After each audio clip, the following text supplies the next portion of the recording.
The following stream contains mature content and subject matter. Viewer discretion is advised.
Baseball. I'm telling you, think about baseball, think about something neutral, keep your mind off it, you'll be fine. You won't have that countdown problem. It's important.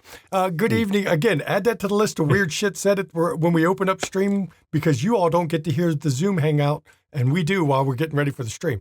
Good evening, everyone. Welcome to McStabber Studios, Chicago for Dust We Are. I am the storyteller tonight, Shanky McStabber.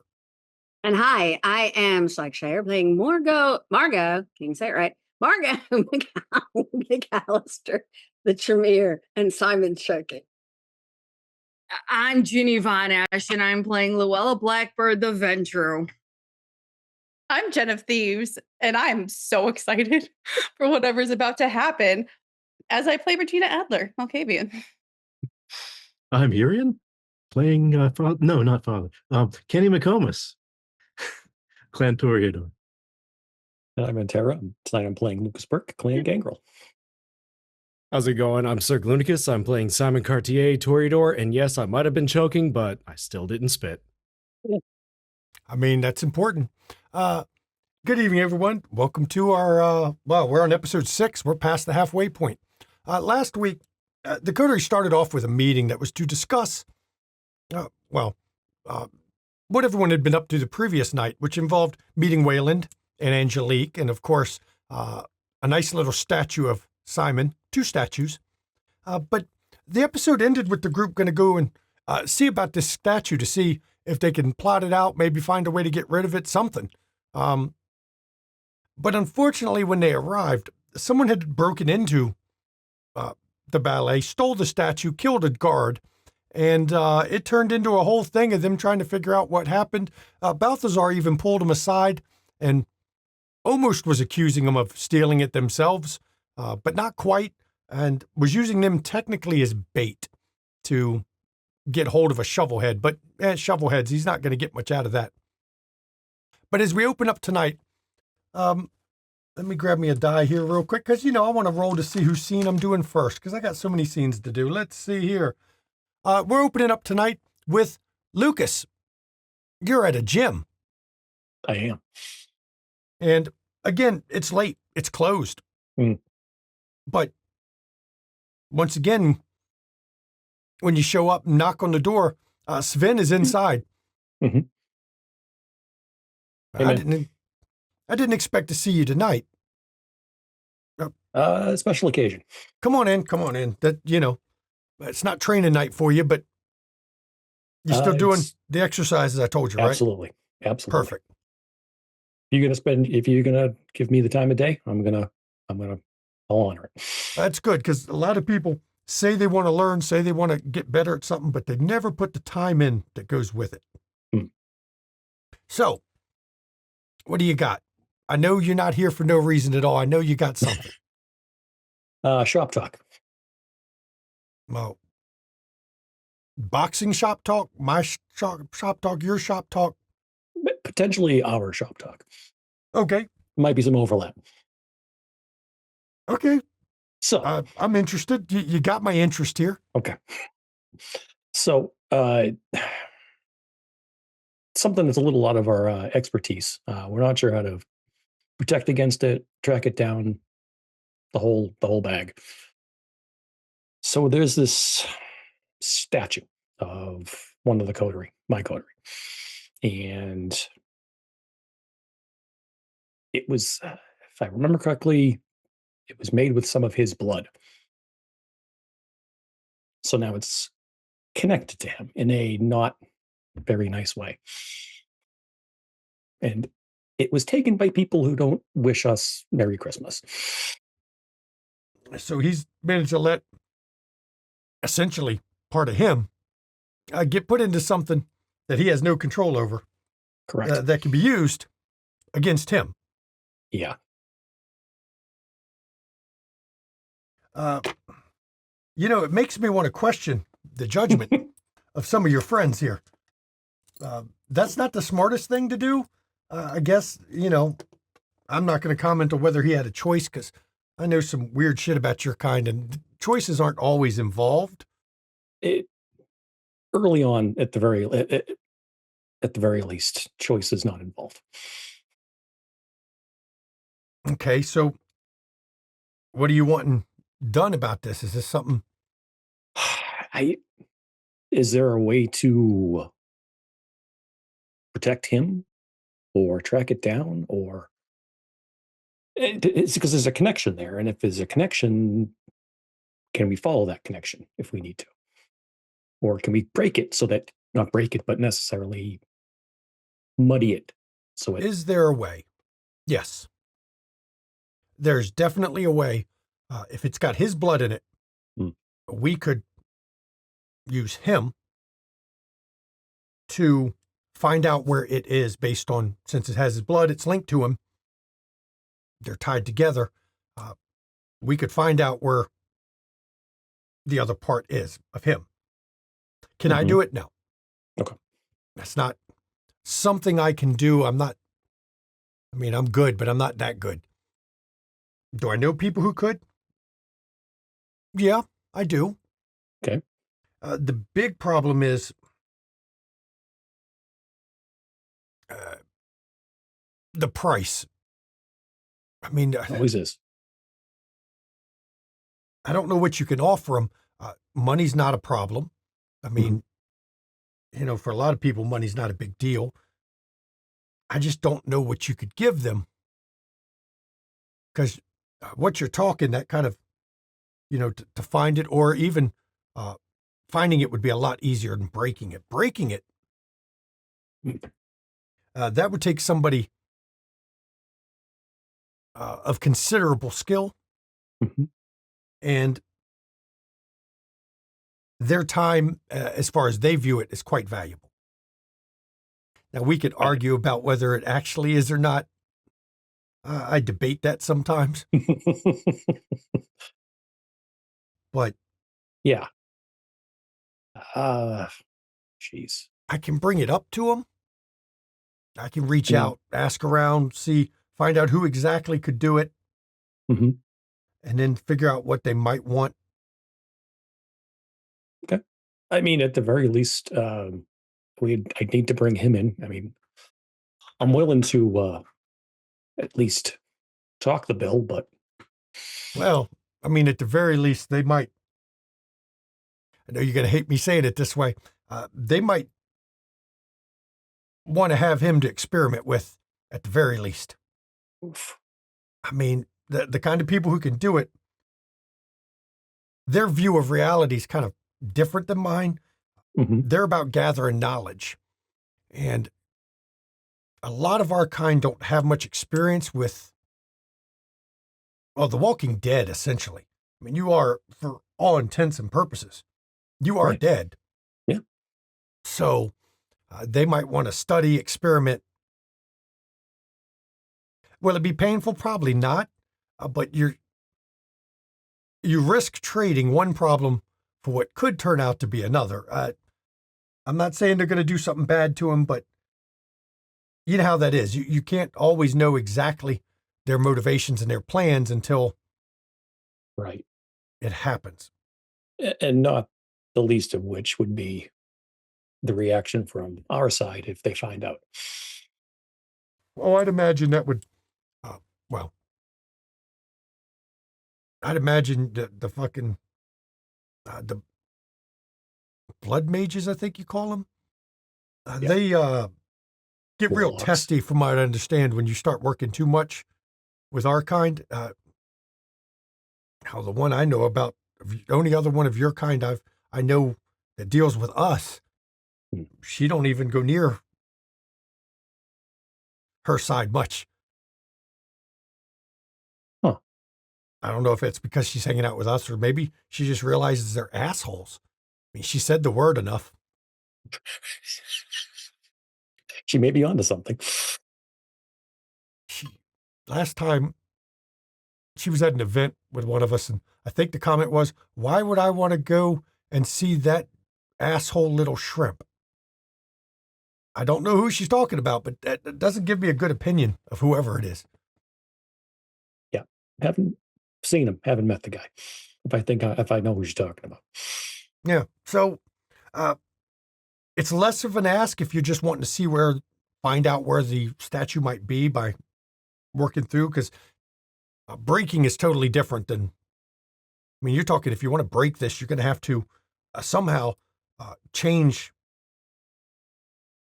Well, you don't change his blood. You'll have to change the blood on the other side to make it not his blood.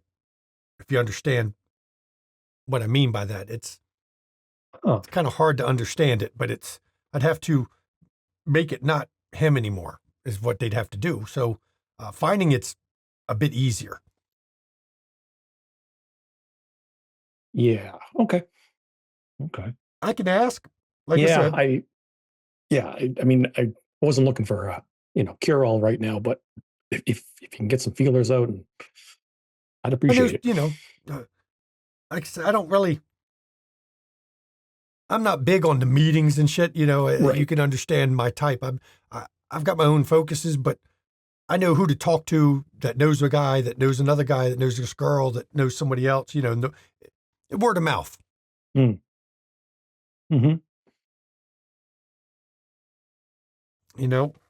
If I put out, it's something to deal with vampire shit, I'll probably get every hermetic knocking down my door asking what the question is, because, hermetics, I don't know how much you know about hermetics. Just think of the biggest bookworm that wants to study fucking everything, like every fucking thing. Got to know how it all works. Sounds a lot. No, probably nothing. They're kind of a stick in the mud at a lot of parties. Yeah, now it sounds even more like it. Mm-hmm. So, like I said, I'll see what I can do. I can't promise you anything. No, I get it. I mean, I've already got an ask out there about this marauder business, and they're looking, but when they're fucking around with their vision of reality, kind of can be hard to track sometimes unless you catch them in the wrong situation. I mean, it'd be much easier if we could. Now, you say you're worried about one of your friends getting got. If you dangle him as bait one night, when you let me know, we might be able to watch for the effects of it. Find it that way. Okay.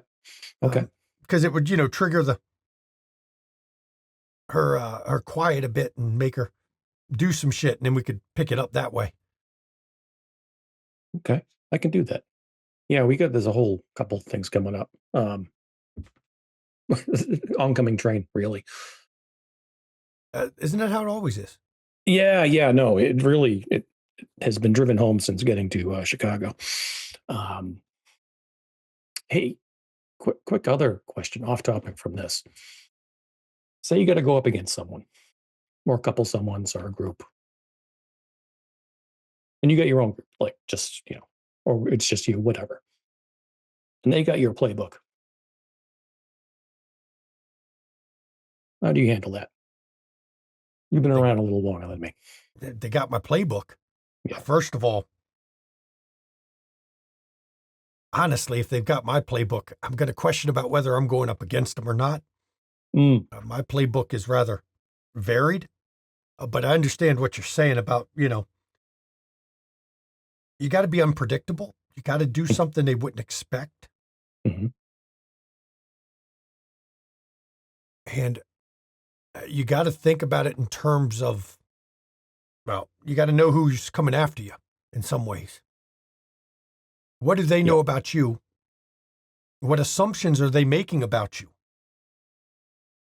And ultimately, how paranoid are they? And I say the last part because, as a paranoid person will tell you, it only takes them being right once to realize the whole world was out to get them. It's a volume thing for them. If they're paranoid about everything, eventually they'll be proven right. So they will check, double check, triple check, quadruple check. If they're that paranoid. Now, if they're not that paranoid, I mean, idiots are easy to bait.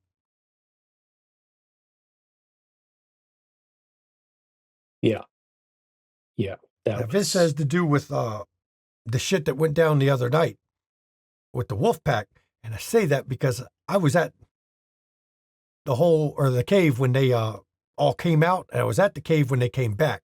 And there was a lot of bitching about them being drug on a fucking wild goose chase. That's a smart opponent. Yes. So the first thing I would do is, whatever plans I make, I'm going to assume they know my plans. And just make sure I set it up in a way that knowing my plans won't help them to short circuit it.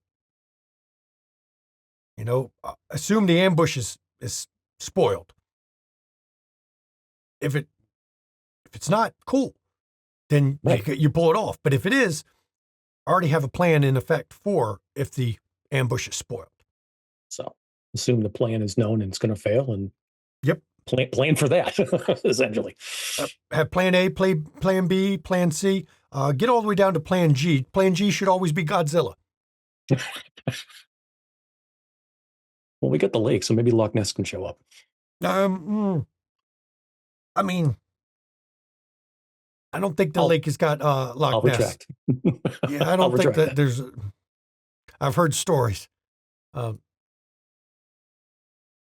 heard some stories about what's out there. Yeah. Not messing with it. I don't think it's a good idea. Nope. But well, thank you. That was very helpful. Definitely. Assume your plan is busted.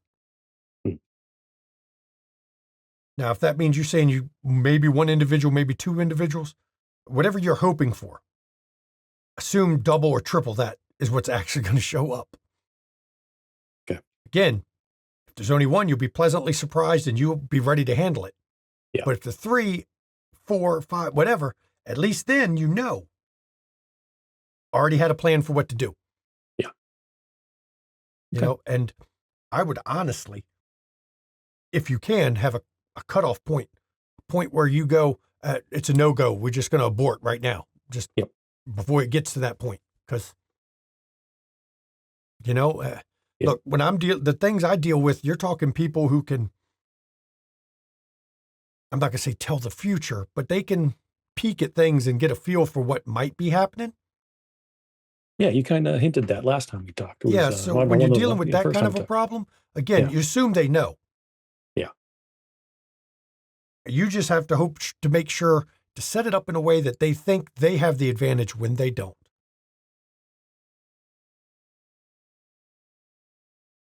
Good. Okay. All right. I can work with that. Yep. I mean, I'd help you out, but I'll be fair.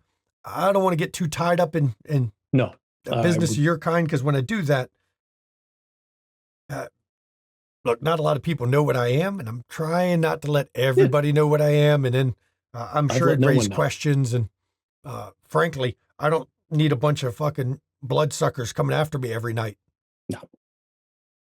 You're kind of known for a little bit of a problem with not letting it go. Yeah, just a little bit. Yeah. And that's what we're kind of dealing with. Yeah. Well, I mean, hey,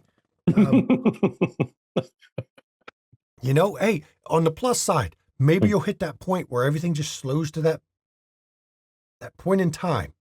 Yep. When everything slows down and it's time, life or death is right now. Mm-hmm. And you can see the real shape of reality. Look for a positive in it. Yeah. I will. All right. I think I got somewhere to be, but if you want to train a little bit, I'm down. We can do that. All right. And he takes you over to the ring to start doing a bit of training. And now we're going to flash over to Cirque for Simon. Simon, you've got a phone call to make, don't you? I do, yes. This will totally go well. Of course it will. You are calling a number you have down in New Orleans. Yes. It's this particular club in New Orleans because that was the best place to call this individual. Mm-hmm. Yep. And you call the number, and a man picks up the phone. You don't recognize the voice. Okay. Yeah, how can I help? Yes. Hello. I hope you're having a good evening. I was inquiring, is the proprietress in tonight? I'd very much like to speak with her. Sure. She's in. Hold on a second. Can I tell her who's calling? Tell her the Devil's Trumpet calls for her. Okay, give me a second. And about 2 minutes later, a woman's voice comes on the line. It's not the voice you expect. Now, Devil's Trumpet, is this some kind of joke? It does not sound like the person you expected to be talking to. Did they say that? Is this some kind of joke? Yeah. Okay. Hello. With whom, may I ask, am I speaking? It's Julia. Oh, hello, Julia. How are you? I was actually curious, is Morgaine in tonight? Oh, shit. You don't know? No. Tell me, what's going on? Oh, shit. Damn. You must not have been down here in a while. Oh, you know me. I'm out and about on business, of course. Tell me, I'd love to know. It's been a while since I've seen the lamplight. You know her little game she played in their club? I am quite familiar with that game, yes. Turns out, certain individuals found out about it. And, well, one of the Archons came here and tried to put a stop to it. She tried to put a stop to them. She's on the run now. So if you see her, it's in your best interest to report that to whoever's in charge, wherever you are. Do tell. Well, can you tell me the last time she was there? When did she leave? I would certainly keep an eye out for her. About 2 months ago, roughly. Truly? Okay. Well, hell, she could be fucking anywhere then. Oh, yeah. She's hunted. Oh. The Archon put a hunt on her. I see. Well, that's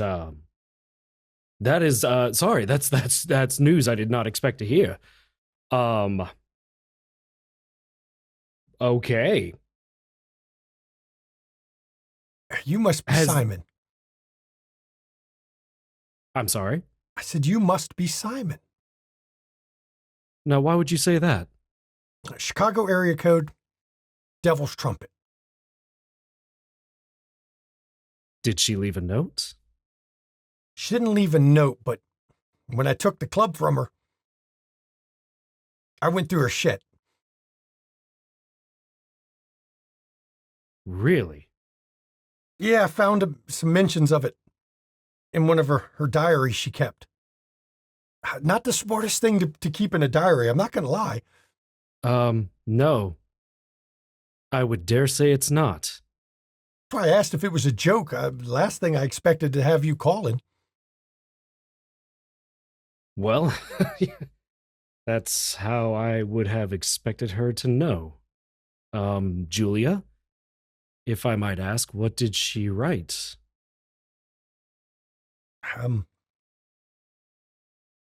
Look, I'm not like she was. I dare say no one's like she was. But she did note that if the prince found out that she was your sire, you'd both be fucked. Now, I don't know you, but judging by her diaries, you can't be that bad. You're not like her. So, with a hunt called on her, you know, the sins of the sire to the sins of the child, you embraced without permission. Now, she's accused of being a Sabbat member, got a blood hunt. Let's just say, keep your head down. I got no beef with you. I don't care. Look, you were embraced. It don't matter permission or not. I don't give a shit. I'm just glad that bitch is out of the city. That's good enough for me.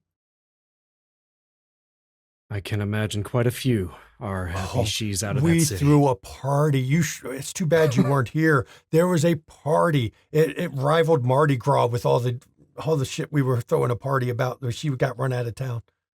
That is probably the most fucking apt party since that's when it happened. Well, any word from the prince down there? You know, he didn't believe it at first, but you know how this works, right? An Archon, when they speak, the prince don't really get to argue with them. True. So, I'm imagine he's a little bit upset still that he had to put a blood hunt on her in his city too. Yeah. But I'd expect the word to get around pretty quick. Julia, if I might ask, that little bit of knowledge from her diary hasn't been spread? No, I've got the diaries. I was the first one to get in here after she was caught anathema to be gone. So I moved in. Shit, the moment that word came out, fast as the Harpies told us, I was here. Staking it as mine, taking it over. Sounds like it couldn't have gone to a better person, Julia. Yeah, so this is how this works, though. So you know, don't worry, I'm not spreading it around. But if I ever need anything, make sure you're available. If you change your Julie, number a bunch, just leave a number with John who answers the phone for me. That's all. Oh, was that John? Okay. That's John. That's one of mine. Okay. Well, Julia, I thank you. Thank you for the information and the discretion. Of I course. guess we'll probably be in touch. Oh, I'm sure I'll need something eventually. I know you're not in town, but it always helps to have, you know, somebody in other places. It does. And take care of the lamplight. Despite what happened, it was a pretty good place. Other I'd like to than, see it do you well. know, had to clean up her shit, but other than that, Bless, I can imagine. oh, you don't. Oh, Well, maybe you No. do know the shit she did in the basement of that place. So, yeah. I know. Yes. I'm quite aware. Yeah. Just Oh, if you Yeah. see her, no. put it up. As a matter of fact, I don't know how long it's going to take for. I mean, you're in Chicago. It may take a little while before the word of the hunt comes up to there. But if you see her, I would make sure not only do you tell Sheriff, Prince, Scourge, whatever you got up there running some shit, mention they're also hunted. It's probably in your best interest. Definitely. That's good to know. I guess one last question. Who took her place as Primogen? That's the problem. There's nobody old enough left. She has done enough of a purge. I mean, I'm one Yeah. of the oldest, and I'm not very old. At the time, we're still settling things. 2 months isn't enough time for the pecking order to sort out. Yeah. Considering the last time someone stood against her, I can imagine. I mean, Well- I've got half of her assets are mine. But my own damn child is fighting me on the other half. Really? Wasn't that about a bitch? Catty little bitches around here. I knew about it when I embraced him. But damn it, I didn't expect him to turn that quick. Well, one can imagine. Well, Julia, thank you for the information. This is quite the illuminating night, I have to say. I guess we'll be in touch. Oh, you can count on it. I'm going to transfer you back to John. Just leave your number with him. Okay. Thank you. And it transfers back. Yep, John. Hey, John, how's it going? Another night. Another bunch of drunks trying to fondle the women.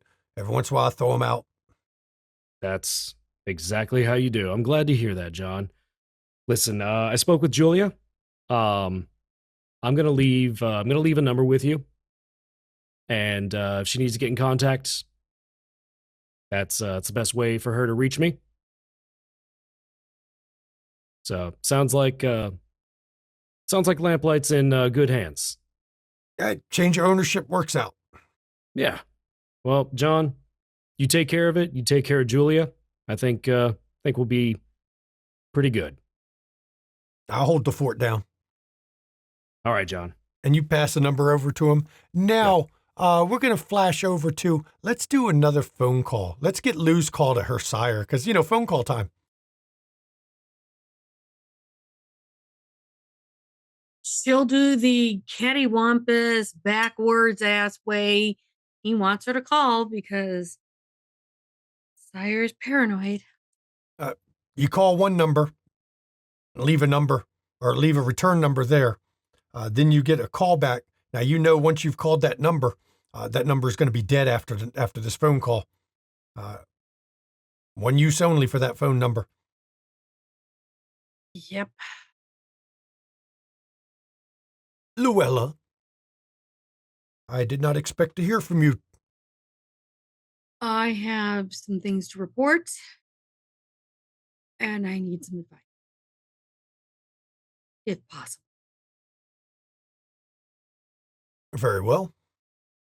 Lou will diatribe and tell him everything down to the detail.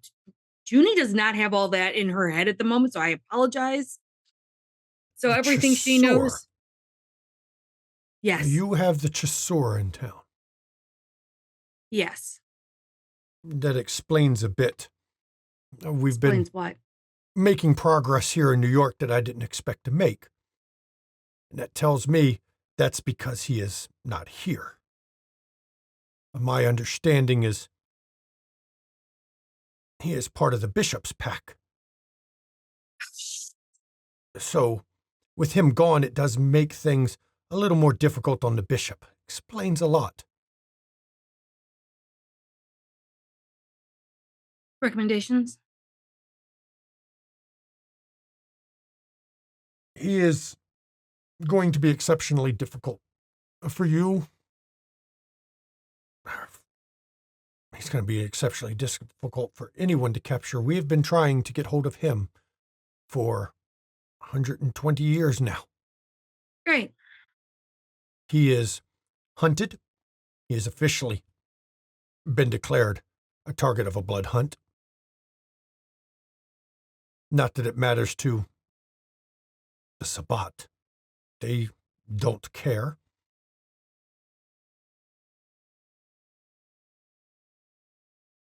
I don't know how you've drawn his attention, but you do have a problem. And I have limited resources that I can send you because, as I said, we're making progress here in New York, and I would hate to undo some of the progress I've been making. I understand that I'm not looking for resources or I'm not looking for back. I'm looking for what we can do here. And it wasn't myself that drew his ire, but we also do have a 6-pack of Blood Brothers that he is turning around and utilizing in Chicago that may or may not be connected to one of those that I'm associated with in this coterie. Now, the Blood Brothers will be a problem. Now, I will tell you, they're not easy to make. There's not a large amount of them at any given time. So if they are there, if you can find a way to deal with them, I doubt they'll send any more. Especially if the bishop is without the chasseur at the moment. He's going to want to keep some of his other assets close. If he loses those, I think he'll cut bait and won't send another. If we are able to, in one way or another, get rid of the Blood Brothers, will that then diminish the Chasseur's influence in the city? In New York, no. No, in Chicago. In Chicago, it'll set him back, delay some of his plans, perhaps. He'll have to rethink his methodology. The Blood Brothers are a good terror troop. Distraction tactic? No. How long until I have to worry about shovel heads? Well, If we can get rid of the Blood Brothers. for him, it's a question about when he feels he needs them. I would be shocked if he's using Blood Brothers. I would fully expect shovel heads to also already be in play. And maybe not large amounts yet, but he will already be using them to test defenses. He'll be using them to soak casualties. Are we looking at smaller casualties or am I looking at Gateway into New York?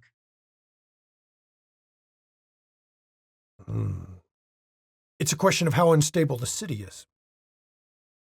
The Sabbat's methodology is, as I've told you before, is to undermine the city itself. He will focus on trying to initially cause terror, cause fear, make them afraid for their people, pull them in, tighten up their ranks. But then he will start using them to increase the paranoia in the city. He'll take actions that make it seem like somebody has begun to sell information or perhaps make a deal with the Sabbat to save themselves as a means of sowing distrust. And he will keep increasing that pressure until he hits the point where the power structure itself begins to unwind due to a lack of trust between each other. Storyteller, for what Lou knows already about the political standpoint of Chicago, do I need to roll something to then relay to my sire what she knows of Chicago at this moment? I mean, you haven't heard of anyone being set up to be Sabbat sympathizers or Sabbat informants, other than Lucas did give a hint about Sledgehammer Doyle could be a problem, but Sledgehammer Doyle isn't even in the court, so it really wouldn't affect the power structure in the city at all. Yeah, he's inconsequential at this moment. Then she'll report as into how the Camarilla is at the moment. When the Chasseur is ready to move up another phase, I would fully expect him to divide a wedge between the Anarchs and the Camarilla of the city. I know tensions are always high in Chicago between the Anarchs and the Camarilla, but he will increase those tensions. If he can get the Anarchs and Camarilla to fight, that will tie up even more resources for him to make a move. So would you then recommend finding out, or at least talking to the Anarchs to help maybe make a bridge at the moment to, shall we say, delay him? The problem you'll have is the same problem we always have. The Anarchs will not trust us to play them fair. The Anarchs will not trust us to share information fully. The Anarchs... But if it benefits them against the Sabbat, at least for a temporary truce, it would be politically savage of us, or savvy. Well, you understand, we're not at war with the Anarchs. There's no actual war. So a truce won't be the problem. The problem will be whether you can actually convince the Anarchs that this is not a game being played against them, or they won't be used as the Camarilla shock troops, as their own cannon fodder. Then what do you suggest?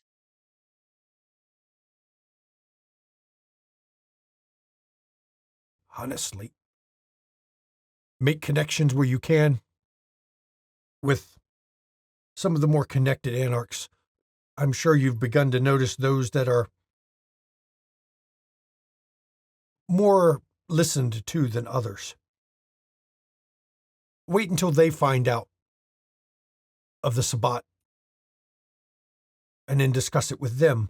That way, it doesn't feel like you are bringing the information to them to set them up, but they'll think that coming to you was the idea they came up with. Got it. So make myself known more so to them. Exactly. You want to Understood. make sure, especially dealing with Anarchs in Chicago, that you are available, but you always want to make sure that they feel they're the ones who's initiating the diplomatic discussions, even when they're Doors, not. got it. Doors open, but they need to step through it, not me. Correct. And the smart ones will catch on pretty quickly. The difficult part is always they're a fractured lot. And the smart ones will catch on, but they'll have a hard time convincing the rest. The smart ones are the ones you want anyway. One So thing make I it will person say by about person? Sabbat do a wonderful job in reducing the amount of stupid in a given city. Darwin works both ways. Yes, it does. All right. I will then make sure my doors are open for those that wish to step through, and I will offer them a, shall we say, an unofficial Elysium. Make sure the word's out that your door is always open. Understood. And then just make sure I keep my ear to the ground to make sure I can hear anything. Blood Brothers, is there any way to turn around and trap them? I know they have a hive mind. And is there a way for them to be, is there a way that we could use them themselves as bait against each other? Well, what you do to one, they all know about. The problem is when you deal with one, you deal with all, whether they're there or not. You will have some problems dealing even with a single one of them. I will tell you, I don't know how they do it. But the group of them can use the blood from one to heal another at a distance. Yeah. I've seen them close gangrel wounds mid-fight. And I can tell you, we all know, it's not easy to close those kind of wounds quickly. I have seen those wounds seal up during a fight, more than once, on one single individual.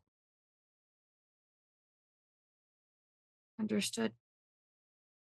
So be cautious. Get a big stick. Big stick, doors open, and ears to ground. Is there anything else I can do? My best advice on that one is do not underestimate them. There is no overkill when it comes to dealing with a pack of blood brothers. Well, they're La Sombra. The only true They La are not Sombra La is the dead Sombra. one. They, oddly enough, are their own clan. They have the same problem all of the other Sabbat have. They Dumb? share powers freely between each other, Oh, which is what makes them particularly dangerous because you can't count on them preferring one style over another. They will use a little bit of everything. got it. So that's why they were tracking us with La Sombra powers. Understood.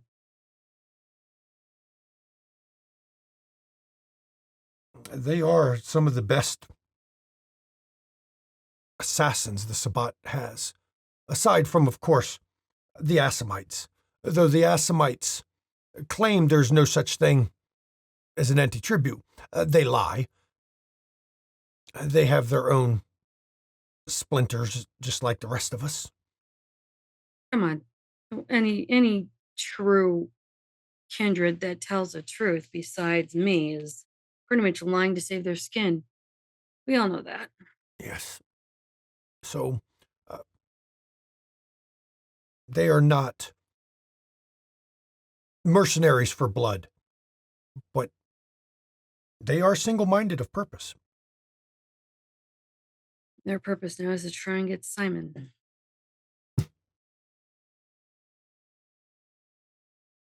They hone on him. My advice would be to cut him loose, let him fall. But I know. Unfortunately, I can't do that at this time because that would be bad. I understand. You have to make your own decisions about your people. For me, Well, I do he's an not mean asset. to be overly callous about it. But to sacrifice one neonate to preserve other things, it's not much of a sacrifice. I understand, but right now the needs of the many is not outweighing the needs of the few. Well, you're on the scene and I am not, so you would No. have a better idea of your own tactical needs or even the political needs if he is in somehow connected. He is. So you have your own decision on that. Find just say allies in- where you can. Let's just say the head harpy of DC is here in Chicago, and being of his particular Rose talent of dancing, he and her may be dancing soon, and that would be very much a asset to finding out what is going on. Wait. Vitel Yes. has sent Angelique to the city. And her child. I do not know her child. Oh, it's a magician. Prince Vitel, if she is in the city, she is there for a reason. Uh-huh. He has sent her there for a reason. And what is going on with the Blood Brothers? And now we have this other gentleman of the spot here. Interesting timing, is it not? Well, I know Prince Vitel is constantly having to repel Sabbat attacks on his city. I've spoken with him at depth. He's given me a lot of useful advice in dealing with Sabbat wandering packs and random groups. He's had a lot more experience than most kindred in dealing with it. Baltimore's a bit of a problem for the Camarilla with the Sabbat that run there. So, but to send the, he would not allow his chief harpy to just leave the city. And I've met And yet- Angelique before. She is one of his favorites in the city. And I was the one who met her at a ballet. She's in your city for a reason. Do you know anything? Or should I, again, keep my ear to the ground? always keep your ear to the ground. But Specifically with her is what I'm referring to. That's again, why I'm keep your ear to the ground. But I have to tell you, I doubt she's going to reveal the reason she was sent there. She is very good at only revealing what she wanted to reveal. true. And that's why I think her and Simon, shall we say, getting together and Tory-doring it up for a bit, I think that would be advantageous, would it not? Well, of course. Never turn down any connections you can get to those that have a line back to the power. And Prince Exactly. Vitel is definitely a power. Well, I'm going to try and do what I can to not cut Simon loose because he is very much an asset at this moment, especially with Angelique being in the city. As I said, you're on the ground there and I am not. Valid. It's smart planning. I think it's the best plan at the moment, being that we are dealing with so many and we only have so little assets at the moment. Yeah, that is why I suggest you find a big stick. I don't think she would be as useful for that. My understanding is Vitel does not use her for wet work. Valid, but at least the information can flow to and from. Yes. And that's what I'm trying to utilize that as.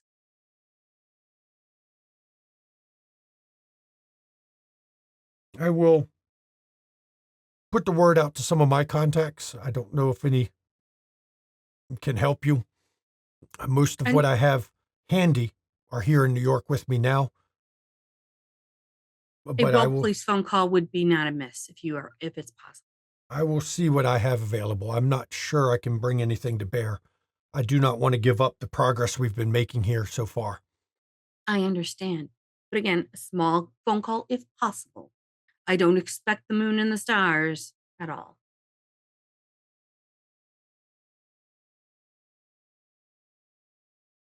I will warn you. We've been trying to catch the Chasseur for a very long time. We have never gotten a look at his face. We have never gotten a look at his true face, at least. We have never gotten close to actually catching him. That man makes a Setite look positively clean compared to the sneakiness he comes up with. It's possible?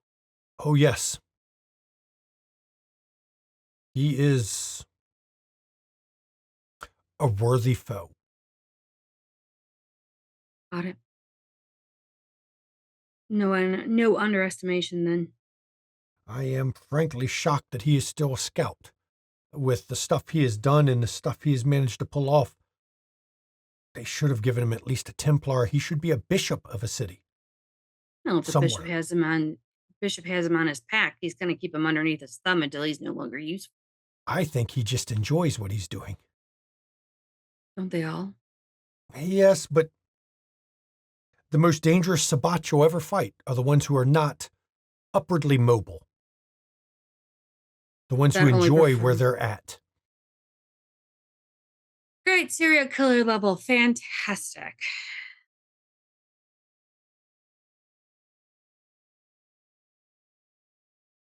Be smart, keep yourself safe. Always. I appreciate you taking the phone call, and I will do what I can on this side. And I will see what I can do to get some info to you. Much At least appreciated. get you some assistance. Thank you. Be well. You as well. And the call goes dead. Yep, And she now just- we're flashing to Margot. Margot, very odd. You were told to go up into, I got to double check where it is. Hang on. It's the north side? No, it's not the north side. It might be north side. Nope, it's not north side. It's, it's actually, now this is kind of funny. It is not, it is in Lincoln Park, much like Jules's bar, Orphan's Pub. Ooh. Yep. You've been told to meet, well, Tracy said she would meet you outside It's an odd place. It is called the Temple of Akhenaten. Okay. And when you get there, you realize it is a temple for people who worship Egyptian deities. It is an actual temple to ancient Egyptian deities, which seems kind of, you didn't know that was here, honestly. And Margot's going to walk. She's like walking up, and as she walks up and starts noticing different aspects of the area and picks up things regarding the temple, she's immediately drawn because she loves anything having to do with history or old religions, etc. So she's kind of like almost, oh my God, this is here. And as you're looking it up and down, a woman walks up to you. She's pretty, 18, 19 years old, really young, curvy brunette with green eyes. She's got lightly freckled skin, which is odd because, it's, you can tell she's a vampire by how pale the skin is, but it's freckled, which is hard to keep going after you've turned. And she's got this big smile on her face. Margot kind of gets this feeling someone's near her. So She's right beside you all of a sudden. she just like whips her head around. Hello. You're Margot. I take it you're Tracy then? At your service. Thank you for meeting me. Nikolai told me to meet with you, so I took a little thinking, steeled myself up for it, and said, okay, I'll do it this time. I do thank you. I have heard, and just getting to the point with business, I don't know you. Although I'm trying to learn about the different Tremere in the area. I'm kind of, won't lie, new, a little bit on the rebellious side. I'm trying not to be, but there's a lot of information I know that is a little over my head as far as what I need help with. And Nikolai steered me in your direction because he said you would have great knowledge regarding these. And I do not. Hard to admit, but I do not. Look, he lied to you, first of all. That man has forgotten more about magic than I'll ever fucking know. He was a mage before someone, he got caught up in that shit that went down so long ago and became one of us, or made us, I guess. He was part of that first group. Became something like that. But it's his way of trying to show dominance over me by assigning me shit like this. But I've got a question then. He's assigning this to you. But that's almost like admitting he doesn't know. And No. I'm new and I'm making connections with you. And even if he holds something over you, now I'm connected to you by talking to you about this information and getting help. So that actually connects me more to you. Is that not something that He doesn't care about that. By sending you to me, he not only gets under my skin, because he loves to do that ever since I rejected his little ass, he also gets a chance to not tell you what he knows, which means he gets to keep his information secret. You'll have no idea how much he knows, which means later if you tell him something, you'll have no idea whether he can tell if you're lying or not, because he knows. You don't get that bit on him. He knows exactly what I know. doesn't that make you and I in some respects now introduced. Hi, how are you? You are Tremere. I am Tremere. And now I could possibly learn things from you. So I also have a connection to you as well. So that would help me in learning things. Well, I can't teach you something. I'm still bound by a lot of the same rules you are. I can't just do what I want. Certain knowledge I can't teach you. Certain agreements I have in place that, to me, are as binding as anything else. It is for agreements made and agreements that I have set in place that I will keep. You'll notice I'm given a little bit more freedom than the rest of you. As long as I hold up my end of my bargains, I am not required to live in the chantry. And I will keep my bargains because I am not living in that fucking building with that man. Well, I appreciate everything that you're doing for me. And that's just coming from me. That's not me being a Tremere. That is me telling you, thank you.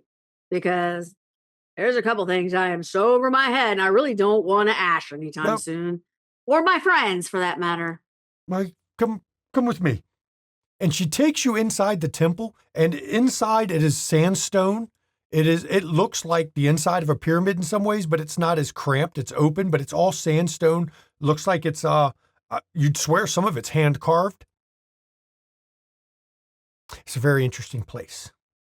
But I've got arrangements I can take you to one of the meditation rooms and we can talk. Relatively safe from eavesdropping, at least as safe as anywhere in the city you'll ever be. This would be so awesome to live here. You would have to be an acolyte. Well, I'm not. But I mean, do you live here? No. I do come here from time to time. Can I come here too or no? You can come here and meditate if you need to. This is a very peaceful place. They don't just worship Akhenaten here. You'll find there are idols for all of the Egyptian gods. Oh, I can guarantee I'm going to be back here many times. Look at this place. This is like interesting. history written in. I don't know how to explain it. It's just I'm high from this. And she gets that smile again. And when you find the secret to this place, you'll be even more intrigued. And I'm sure you're not going to tell me, right? Oh, no. That is not my secret to tell. So I got to work through it to find it. Okay. I get it. That's a Tremere thing. You got to work through everything to figure out the answer. I get it. In this case, it is not a Tremere thing. It is an agreement I have made with the acolytes of this place.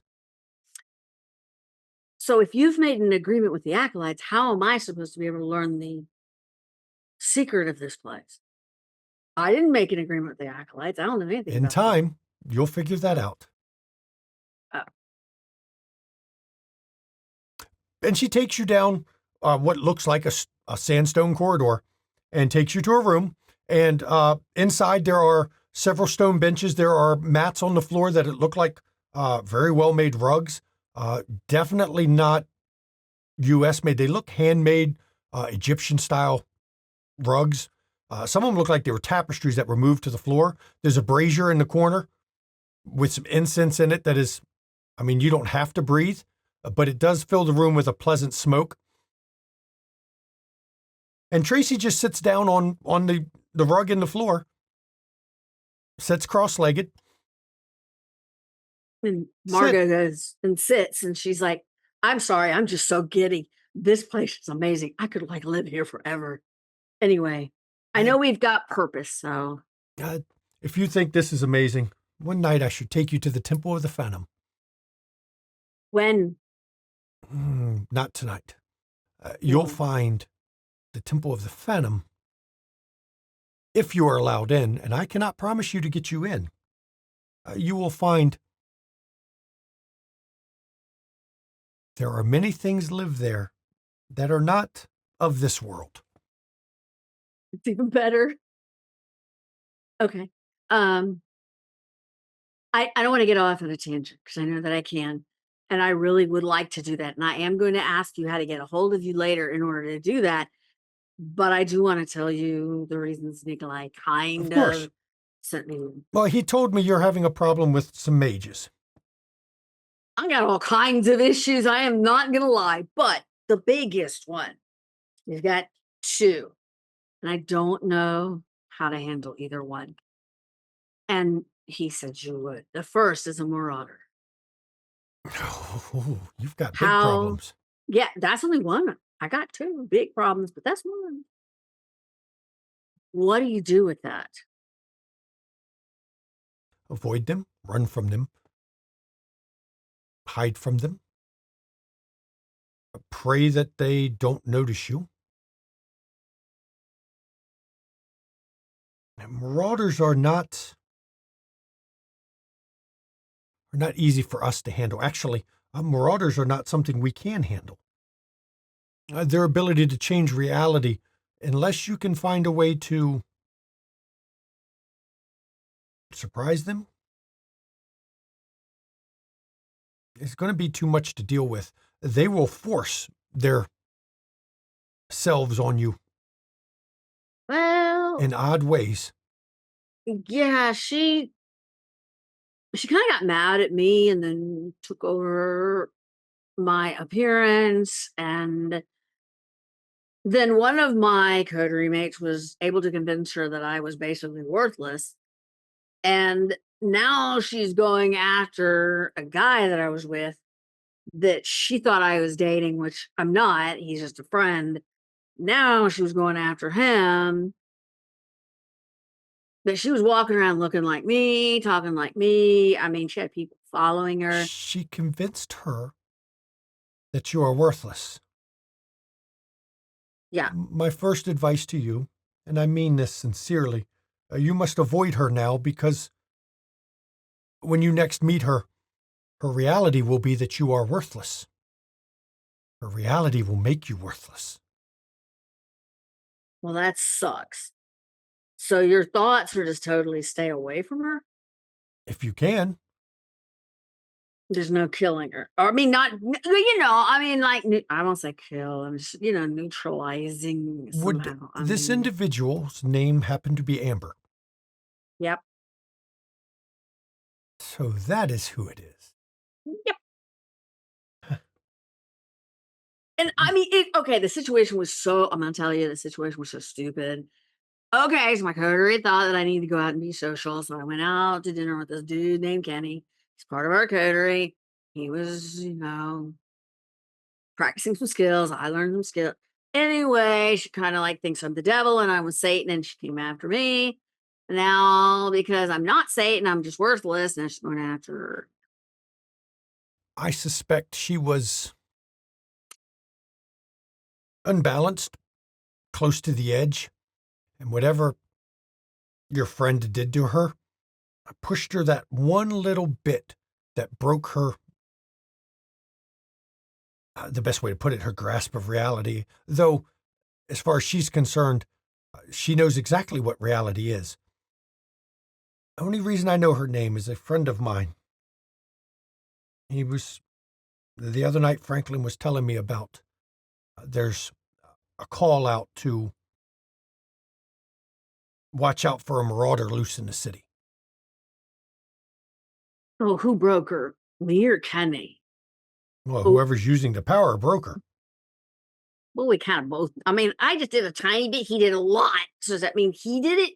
Then you're both to blame. Oh, well, shit. It would be a combination of both of you that probably broke her. But she's not. Though she's she not was even already, looking. I will tell you, if she was that close to taking that final step, it was only a matter of time before it happened. So it really isn't me then. And it might not even be really him either, right? I will say you still both share part of the blame. But she's not If even on only me because- anymore. If only because you're the one she's targeted. Had you not done it, she would have eventually probably taken that step and gone the same way. But it would not have been your problem. Oh, you are in danger from her because your friend convinced her you are worthless. But now she's targeted the dude. She kind of Given- like doesn't even look at me anymore. I mean, she's like, she's When focused you on say him. she doesn't even look at you anymore, how enjoyable will you have it when suddenly you disappear? Okay, that would suck. So there's nothing I can do? We are not equipped to fight the reality shapers of the world. Our power is totally different. Even Clan Tremere is not capable of fighting the reality shapers anymore. We can do a lot of things they can't without some of the repercussions. But in terms of raw power, we have no ability to defeat a mage. The best thing you can do is to avoid her until they find her. They will deal with her when they find her. She Who's will be they? taken care of. The other mages of the city. I'm not going to give into details on it because That's fine. I do not share their organizational structure, but rest assured, they do have individuals who look out for this, and they are keeping an eye out for her. The problem is it's not as easy as you might think to find someone like that unless they are actively in the process of doing some things. I mean, I know, okay, I know I'm new. I know I don't know a lot of the rules and all of that. And this is really stupid, I'm sure to say. I wish there was a phone number for a mage I could call, say, yo, this chick won't leave us alone. She's like following us right now. You want to come get her? But I don't think there is, and I don't think I'm supposed to, and I don't think that's a good idea. But It's not if there because was, I will tell you, most of the mages do not like to associate with those of the old order, as they refer to them. We are considered by many of them to be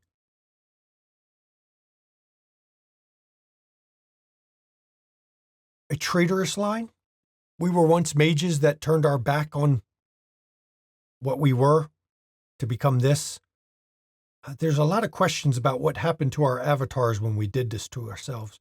Not us particularly, but the founders. There's a lot of questions what happened, and it's just best that we avoid most of them. I'm different, and I'm not going to go into why. It's not for you to know. But needless to say, you don't want to just reach out and contact them. At best, you would be a test subject. so here's the The question. wrong ones would consider you an aberration. But you're not. So what if as soon as this chick shows up, I call you, you tell them they come get her? I see that could be done. I have contacts. I have friends. I don't know all of them. I think many of them don't even know what I am. But I could call Franklin and he could put the word around. He is not very high up in their organization, but it would just give a way for me to pass info on. So as long as I have your number, if she say runs into me in a club, I can, hey, just want to let you know this chick is here. If she runs into you in a club, my first advice is to leave the club. Well, yeah, but I mean, call you and tell you. And Afterwards. then, yes. The first thing you should do, and you can tell your friend this too, your safety should be paramount first. Before you do anything else, get away, get yourself safe, because every second you are in her presence, you could be the focus of her will, intentionally or not. And the things she can do would be the end of you. I know. And you said she changed what you looked like. You are lucky. She could have made it permanent. It could have been stuck that way. Now at least I have a link to someone, which is you, that can help us survive this until the mages get a hold of her and get this under control. So I'm highly, highly grateful. You can contact me and let me know, and I will pass the word to those I know. Can't promise anything because they'll respond when they respond, but I can tell you a marauder is just as big of a concern to them for different reasons. They have their own reasons to dislike marauders, mainly dealing with the backlash in their presence. Now, the second question I have is I have a friend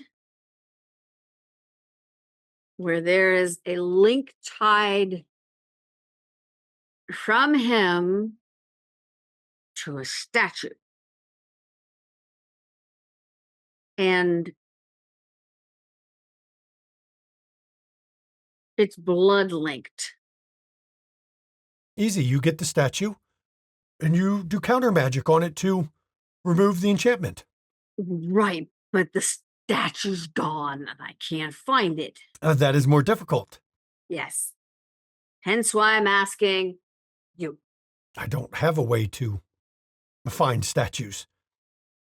The finding, once you have it, myself, Nikolai, Abraham, all three of us are well skilled at counter magic and removing a thaumaturgy that has been placed on something, but you have to find it first. So if we find it, I can call you. I would suggest, honestly, I would contact Abraham. He is a little more skilled in counter magic than I am. My focus goes another place. So contact him. He could take that bond thing off. Yes. He can break whatever blood sorcery has been put upon it. He can undo it. Okay. Oh, everyone has their focus. He has always been interested more in how to undo things others are doing. That, and he is quite skilled working with fire. He's teaching me a lot right now. He is a Nikolai. pompous asshole Yes. who can't keep his fangs in his mouth. Yes. And he's being told he must teach me certain skills because I did a good thing. So he's So having be to teach prepared me to stuff. barter with him to get him to remove the blood sorcery.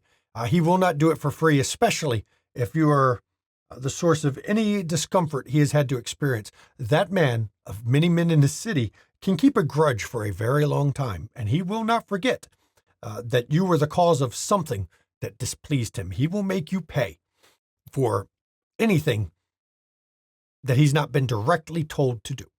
Oh, he was directly told by Nikolai. To teach you Yes. to counterspell something, he will make you pay. So is it better to go to him or Nikolai Do for not the go. counter spell? Do not go to the regent for a Gotcha. counterspell first. Gotcha.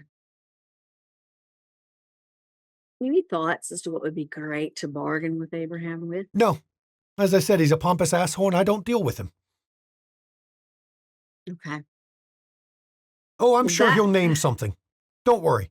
He will make sure that I'm- he has something he wants from you, one way or another.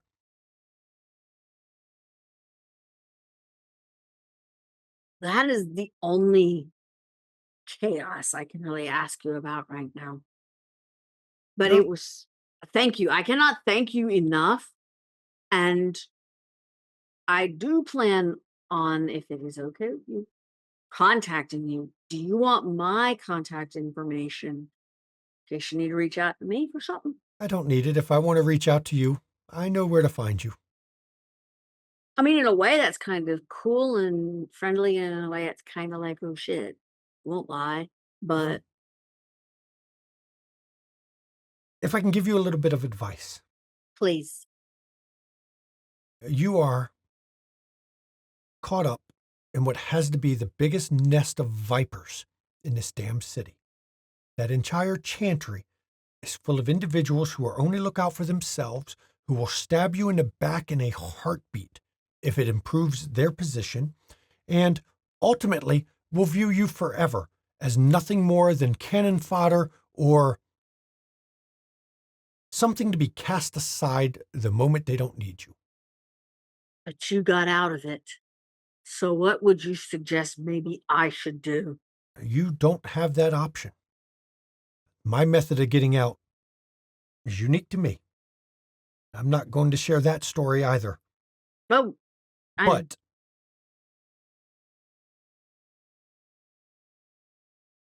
if anything gets too bad, if anything gets too problematic, there is always Milwaukee. Milwaukee. Karna would probably take you in, though that is a bridge that once you cross it, you won't come back. I've got a sire, but I'm not sure for how long. She's marked to Yeah. Scott's Sires, coming. I'm sorry to tell you this, but sires don't really matter as much as you think in this clan. It's unfortunate because it's the only family I got, and she's Well, gonna. Find a better family. If this is the only family you have, Well, the coterie, but I mean, this. I feel The, sorry for you then if this is your only family because, as I said, Chicago is a den of vipers. Karna, she has her problems, but she's not Nikolai. But if you go to her, you will not be allowed back in the Chicago Chantry ever, because Nikolai will take that as a personal affront. well, But keep it in mind in case you need to. I mean, I will, but if it's a choice between going to Milwaukee and leaving my coterie or staying with my coterie and dealing with Nikolai, I'm staying with my coterie. You have a better chance of having a peaceful and long undead unlife with a coterie than you do with any other Tremere. Trust me. That's Even Karna, as I said, she has her problems. She's not perfect. And she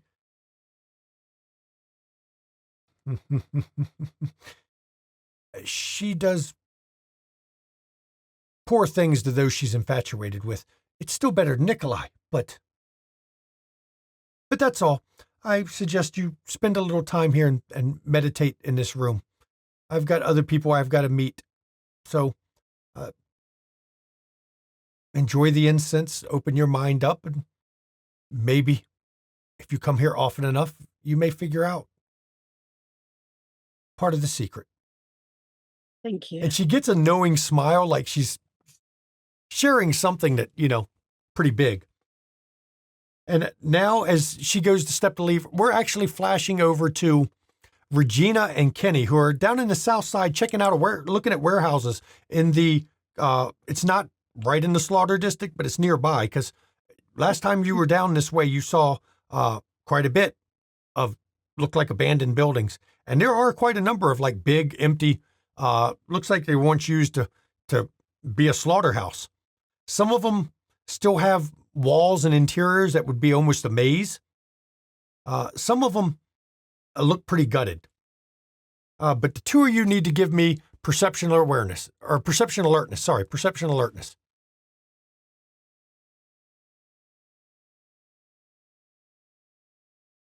Could I use discerning? Sure. One from Regina. Oh man, she's thrown up 4. Kenny, you have attracted some attention. There are a number of guys. You seem to be watched a lot by guys wearing, some got a piece of a red bandana tied around their leg. Some of them's got it on their arm, but you've drawn some attention for sure. Gina, we've been Just kind noted. of like as an excuse for being like irresponsibly wandering somewhere they probably shouldn't. Regina's kind of acting a little drunk, like an arm around Kenny's arm, like giggling inappropriately now and then. Okay. Um, Yeah, we've been seen. Oh my god, of course we have. We're like so hot. Do you think that one has a basement? Looks like it might. Wanna check it out? Yeah, I'm into basements. If we're gonna be in the basement here in a second, let's get out Hey, of here. white boy, What? I think you come in the wrong neighborhood. What neighborhood? Oh my god, are you guys friends? And he looked over, this guy looks over next to him and he stepped right out of an alley. Hey, so what do you think? Is he a punk ass bitch or is he a bitch ass punk? I'm not quite sure which one he is. And the guy looks at him, I don't know, he kind of looks like a punk ass bitch to me. I think either way, we should just get his wallet. Horror perception? Yeah, Go ahead. exactly. That's exactly what I was gonna do too. Go ahead. Do some more Insight. detection. You can scry the soul. Let's see what you get. Insight question mark? Sure. 4. That's not bad. Not bad at all. So Regina gets 4. Kenny gets 3. The guy doing the lead talking, he's got, it's really funny. His aura itself overall is violet, but he's got pale blotches scattered inside his aura, just like pale little dots that float through it. But the other guy, he looks, he looks normal. He's got like a vermilion color to him. And you notice you being watched, you've gathered another half dozen guys with blood red bandanas are slowly congregating out of alleys, some coming out of buildings. You got a couple on top of buildings. So We must be quite the couple. what we with all could these do, people. you're pretty Don't- hot. So why don't you ditch the loser? You can come with us. We'll whoop his ass just because. I mean, he didn't pay the toll. We got to whoop his ass anyway. He kind of, look What at him. He toll? needs his ass whooped. I didn't say any gate mean, or toll gate. What are you talking about? He is kind of a nerd. He is. We'll whoop his ass. We'll take his wallet and we'll take his shoes. Um, 8-Ball, you Red. need some shoes, right? 8-Ball goes, I don't need them, but I collect them. So we'll just take his just cause. Mm. Red. That's Jackson's group, isn't it? Is that what you say? No. I'm asking you as storyteller. Yes. You've been told that the red marks are his. Hmm. We Sure. can do it a couple ways. You can just give us the wallet. Or why don't you call your shot caller and tell No, him. no. What? I am the shot caller. And he pulls a pistol out of his belt. See this motherfucker? This is my gat. I'm going to call the shot. I'm about to That's put hot. it between your fucking eyes. No, you call your shot caller. I don't think you understand how this Oh, works. I think I do. And the other guys are closing in around you. How about this? We'll fight you for her. Oh, that sounds so exciting. Oh no, We'll whoop his not ass. this. Not this. Let's you and him fight again. Really? He looks over at you. You can make some good money. I could. You ever thought about turning tricks? I turn a different kind of trick, big boy. Oh, shit. Hey, 8-Ball, she knows me. And he kind of stands up and grabs his shit. Yeah, see, yeah, big boy is right. You do know me. You've heard of me before. I swear I saw you somewhere. Kenny, there's all the people are starting to close in around you. You do catch the sight of somebody from the alley these two came out of. You didn't get a good look, but there's definitely somebody who didn't come out with them that seems to be watching you. Okay. You had 4 successes. You've got heightened senses. Dude's got, you caught sight of a tracksuit, probably Nike by the look of it, maybe. Could be Adidas. Hard to Yeah. tell. You did catch the glimpse of gold, like a lot of gold. Okay. I'm gonna. Oh God. Go ahead. No, go ahead. Sorry, I was just realizing it's a terrible idea. I'm gonna In that case, go ahead, do it. pull out the $500 Lou gave me the other night and start handing hundreds out one by one, like just down the line. Shit, wait a minute. Aren't we supposed to give you the... Damn, hang on, wait a minute here. This is new to me. Wait, that's more than you gave me.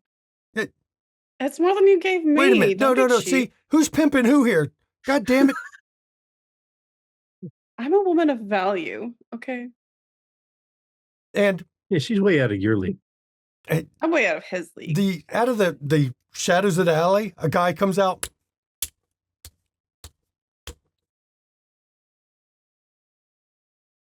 I don't think I've ever seen anybody fluster him like that. Guy comes out, he's kind of, he's tall, he's got a flat top, perfectly flat. Nice carved lines up the side, well groomed. He's wearing enough gold though. He's got some fucking chains. It's actually an Adidas tracksuit. Rings on all his fingers.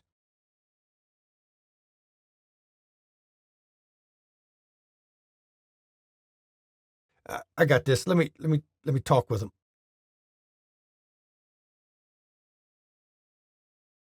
Why are you up in here? You up here fucking around in places. Yeah, we're not fucking around. We are We're looking for a place to fuck. Looking like you two do, you're already fucking around just by being here. You do know what happens to white boys like you and white girls like you here, this time of night. I'm not Well, even they can't talking for my exactly- boys here. We were just having fun tonight. We just fucking around with y'all. I recognized, both of you. Saw you one night at the Blue Velvet, as a matter of fact, as I was coming in. Mm-hmm. Yes, sir. So we were going to have some fun with you. But you do know you two just walking around the street like this, in this neighborhood? Well, we didn't see any signs that it was owned by anybody. We can't exactly roam around during the day. Listen up, That's G. true. Let me See? explain something to you. This whole city's owned by somebody. Every fucking block is owned by somebody. Yeah, I know. You got to know where you're at. You got to check where you are and be aware. Now, we were going to take your wallet anyway. I just figured, what the hell? But seeing as your friend there paid, damn, I ain't seen that happen before. I've got to say, I like your style. And he looks over at Regina. I like your style. That's you get some points for that one. You know, he wouldn't have called me. Till I come out of the alley, he was just going to fuck you up. Yeah. Well,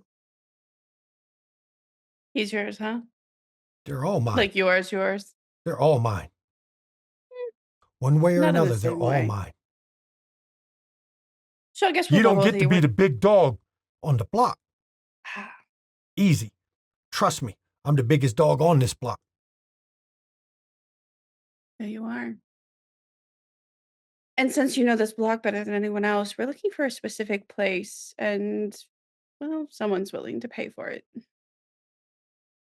Now, see, that's why I like your style.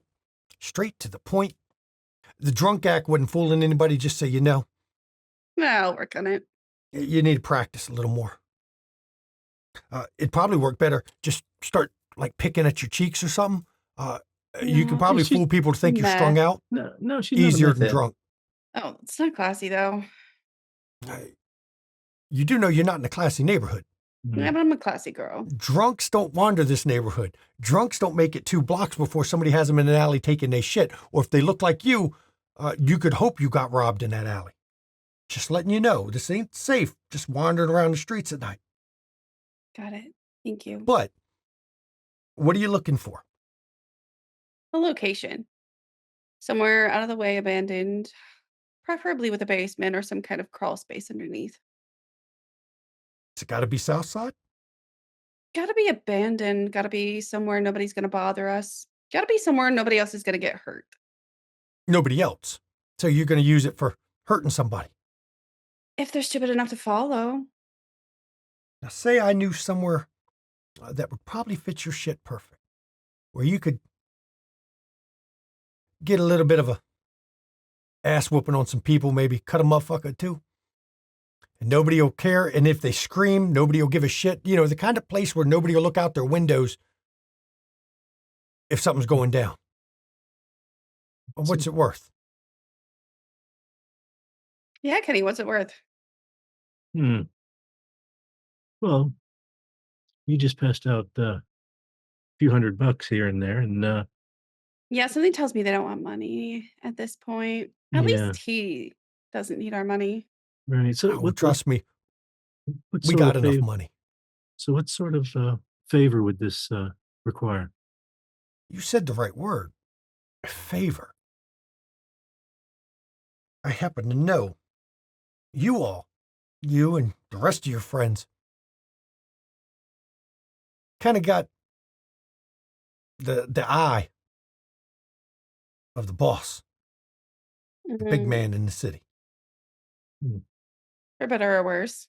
So someone like me, look, I'm not sophisticated like that. I just work on the streets. I live on the streets, you know? I got to make my money every day. Always about making the money. But having someone like you owe me when he owes you, you catch where this is going. I think I catch that drift. So you owe me. I'll do this favor for you. As a bonus, we won't whoop your ass, take your shoes. Awesome. Ooh. Really, Yeah. though, I would, but damn, Yeah, get some better shoes. Ooh. Get some That's Jordans, gotta man. hurt. Mhm. Not Get you a nice Vans. set of Jordans. Okay. You're saying Vans aren't going to No. cut it?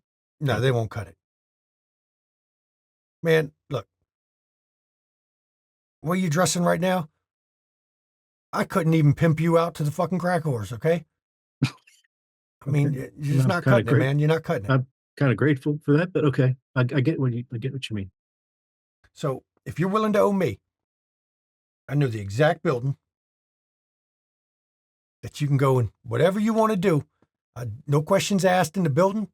Just don't burn it down. As long as you don't burn it down. Okay, that's fair enough.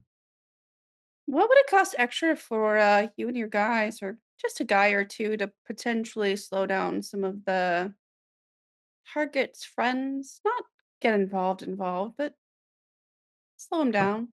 Yeah. That just means you owe me even more. Oh, You Hmm. seem pretty cool. yeah. Oh, I am cool. You can do a lot worse than having a friend like me in this city. Let me tell you something. I have much worse friends. Oh, you do look like a dirty girl. Maybe you do. You ever wanted to join a gang? We could jump you in. I do like a thrill. We'll see what happens when I get bored next. So if you're willing to owe me, hey, you want some of my guys out there? Where I'm going to send you, let me just put it this way. No one goes in or out without me knowing. Okay. Perfect. Now, I will have to say that some of the people we will be inviting to this party are dangerous. What, Let's just say if this you think goes me and my well, boys is motherfucking chopped liver? No, not at Hey. all.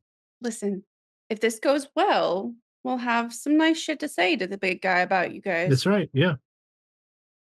If it goes badly, well, no one will find out about it. I can tell you now.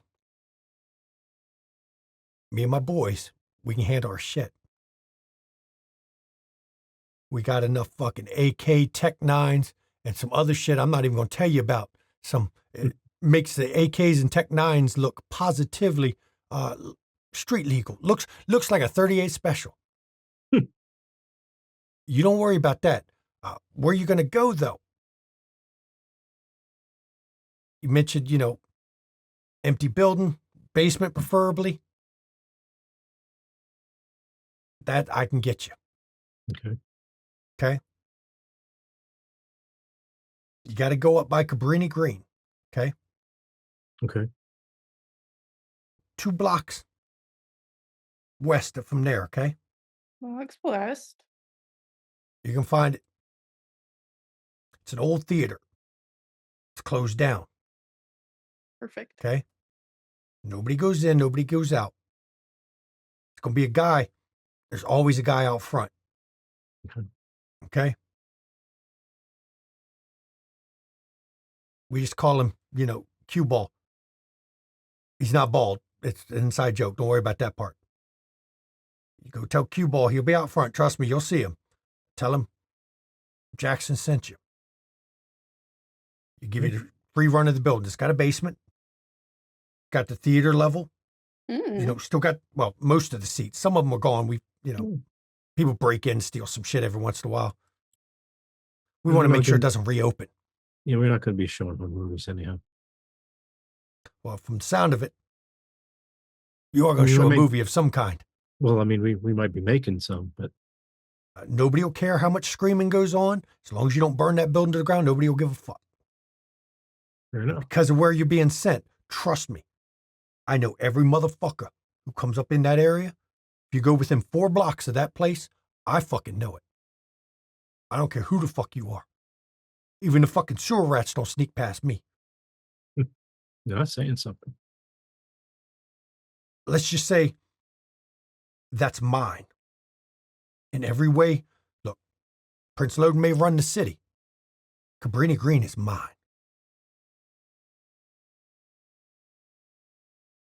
Perfect. Him and his fucking tower, he sets up there all he wants. That's not where the real deals are done. Deals are done on the streets. Those are my streets. You understand? Understood. Perfectly. Now, in return, you owe me. Don't know when, don't know how, don't know what. That's how it But works. you're going to owe me. I might have a need for someone creative. And he points at Regina. I mean, you got some big balls trying to stand up to my boys here, tell them to call me. I give you credit for that at least. I don't know if it's bravery or stupidity. Either way. Both. I may have a use for either one. And there will come a day where I'm going to ask for you to pay back what you owe me, and you're going to fucking pay it. Because the alternative is much worse. I'm sure you understand. Oh, yeah. Can I be honest with you? No, fucking lie to me. I like it that way. Oh, I am miserable about this arrangement. God damn. You definitely got a smart mouth. You is definitely one dirty girl. I like dirty girls. Now. So you know where to go. Anytime you need it, just let him know at the door. Cue ball, trust me. You'll understand when you see him. Not bald. You'll find out. Got it. Do whatever you need to. Don't burn the building down. Anything else, fair game. Trust me, where you're going, after dark, the police don't roll up in there in anything short of fucking SWAT team. Even the SWAT team don't want to go in there unless they have to. Or unless I told them they're allowed.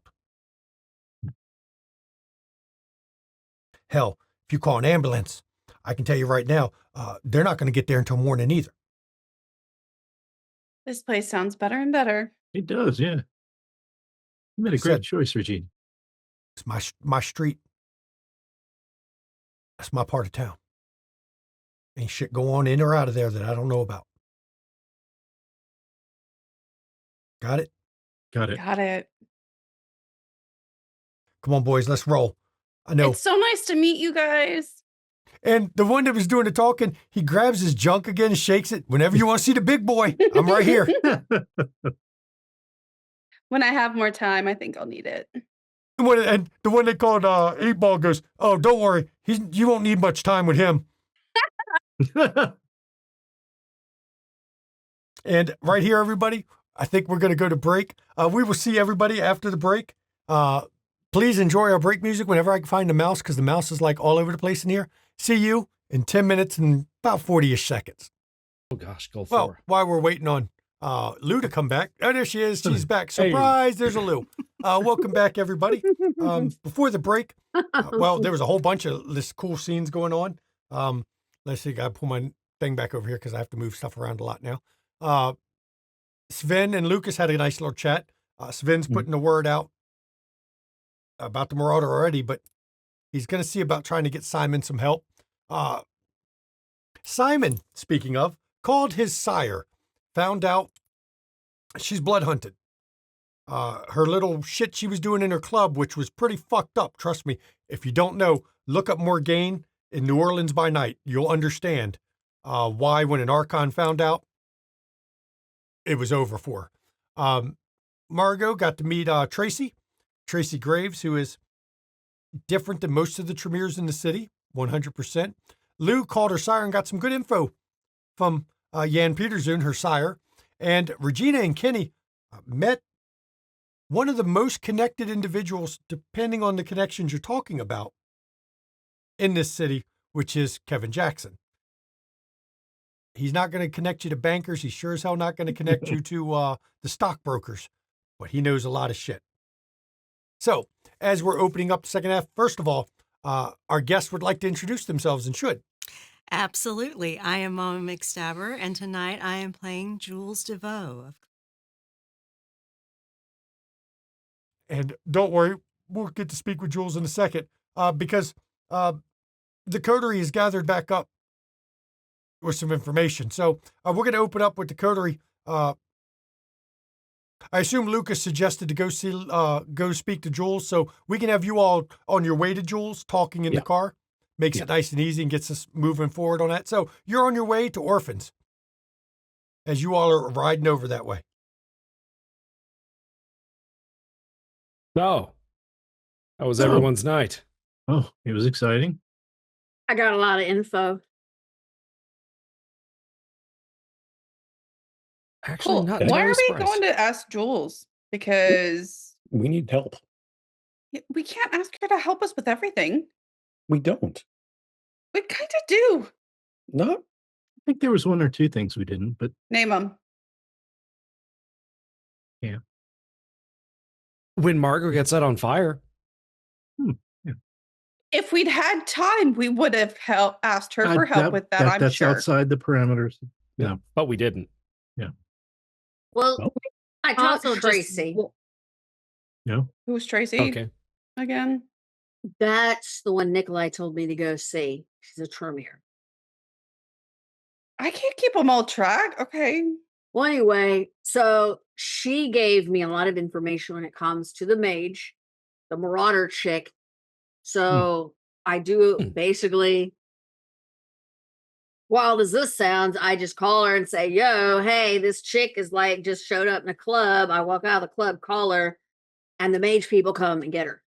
And then there goes that chick. She's gone. Okay. So that's,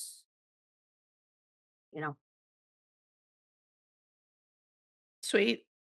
so we don't have to, I don't know if we need to ask about that. We've already asked about that. What's next? I got a lead on potentially tracking down the statue, but nothing actionable yet. That's good. I got what we can do to the statue once we get it to get the link off of Simon. Also very good. So as long as we get it, we take it to Abraham. Abraham's got stuff he can do. So that. Well, on that note of the statue, I've discovered that Morgan, the artist, is on the run. Okay. Yeah. She has a blood hunt called on Oh, her. that's definitely on the run. Yeah. Sweet. So we don't have to be careful if she comes calling. No. Yeah, pretty much let Loden know. Actually, I was gonna tell Jules. I'm pretty sure it was called 2 months ago. She probably knows. The whole Harpy network probably knows. But yeah, letting you all know. Why? Yeah. What'd you do? Besides magic statues. Well, surprisingly, I didn't do anything. I Um, didn't say you, but that just makes you seem even more guilty. Yeah. Mhm. Oh, I thought you said you. My bad. Nope. Sorry, the car's a little loud today. She was doing some really sus shit in her club down there. The Archons found out, and yeah, we're like, we're not having this. Prince called a blood hunt, or well, the Archons called a blood hunt. Prince was just like, okay, whatever. So she up and left 2 months ago. Awesome. Club's under new management. Yeah. She's definitely nearby. Huh, We that's found awesome. a place to Tell them all stage about a the bait. coup. Yeah. Okay. But Oh. that's all you. I mean, you arranged the deal. Kenny was a good target. Aw, good job, Kenny. All was Kenny Yeah, bait we were gonna tonight? get mugged, but instead we got a nice little abandoned theater for our show. Mm-hmm. Okay. And what'd you have to do to Oh. get it? I have no idea, but I'm really excited to find out. Oh, great. We owe him, Kevin Jackson, a favor. Oh, Oh, I It'll be see you're not wearing fun. blue. That's good. I didn't go down there tonight. Yeah, no, you like to talk too much. It's what I do.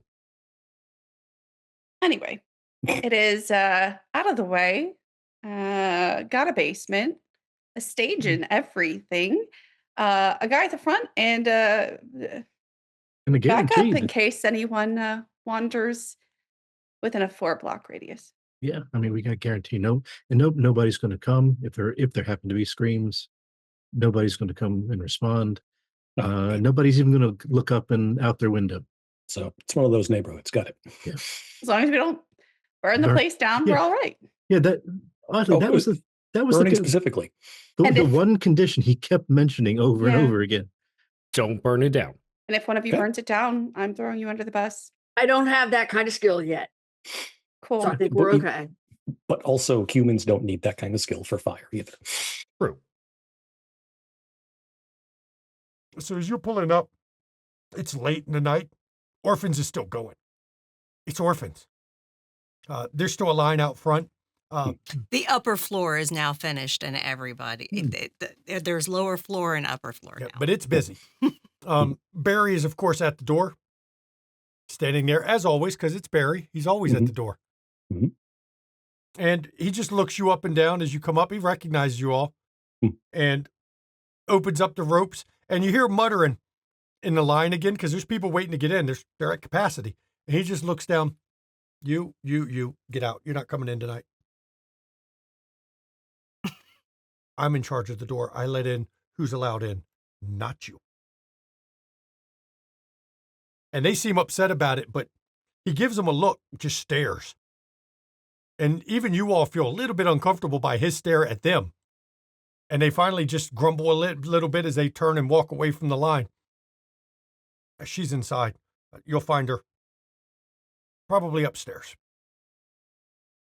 Thanks. Thank you. Thank you, Barry. Thank you. And he lets you go in, doesn't even ask for a cover. Ladies always get in free, but he didn't even make the dudes pay. Look at that. So polite. And as you step inside, it is wall to wall on the ground floor. Mhm. Upstairs is a little more exclusive, but the main floor is packed. But when you go upstairs, the second floor is also busy, but not as busy. Kenny, you recognize there are a number of people attached to the local music scene in the area up there.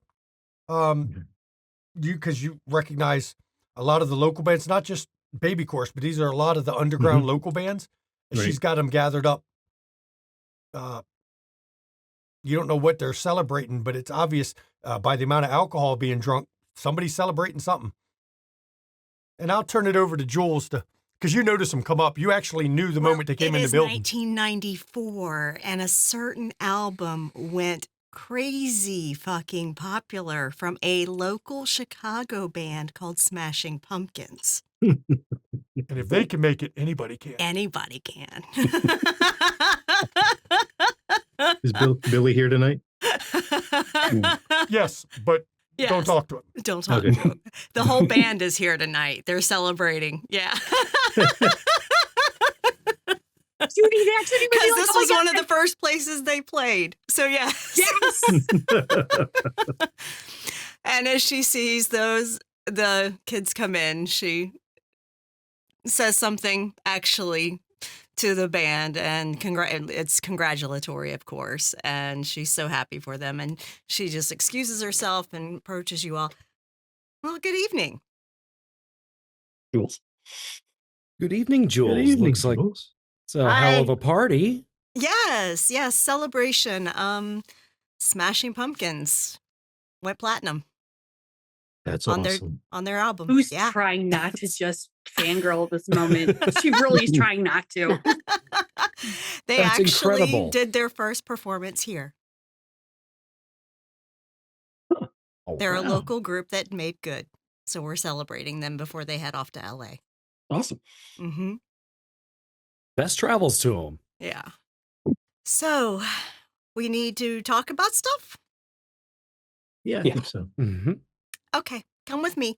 And she leads you through the crowd to the back. And there is a back stairway that leads down to like behind the bar and her office and stuff And like that. you don't hear any of the music. It is Mm-mm. completely soundproof. Mm-hmm. Mm. And she'll lead you down the stairs, and it's well lit. It's not like spooky or anything. And she then turns a corner around in the hallway on the main floor and opens a door, and it's her office. And there's a couple couches in there for y'all to sit, and she sits behind her desk and says, "Okay, what's up?" Margot Well- goes and just plants down on the couch. Well, from my perspective, we've gotten a lot of information on the guys targeting us, the Blood Brothers, their handler, and the Claw Lady. Mm-hmm. But we all have 6 different plans. This is my surprised face. Correct. So, hoping for some motherly advice. Okay. Well, lay it out for me. What are the 6 plans? Well, Because I know com- what you're up against. right. What are your plans? The common thread is, since the Blood Brothers can't produce new Blood Brothers by themselves, is whittle down their numbers in some manner. Okay. How are you going to go about that? Bait. Okay. And we have a location to draw them to. What location? And I'll let her know. It's we got Green and something Green. from, You know the old abandoned Yeah. theater. You know exactly whose area that's in. There's Yeah. no question about you Oh, know. so you've met Kevin. Yes, Regina and I did. She made the deal. Excellent. Excellent. Good. He's a good one to know. I mean, it comes at the cost Surprisingly, you wouldn't know by appearances, but he is a good one to know. of owing him a favor. I mean, he seemed great, actually. And great to know and great to owe. That's the trick about prestation. Owing is actually better than being owed This because, doesn't really well, bother me. yeah, fine. Hmm. I won't continue since it's obviously not important. I already know it's better to owe than be owed. Yes, I'm not sure all of you do. But since it's only about you, that's fine. Fine, I'm done. Everyone else go.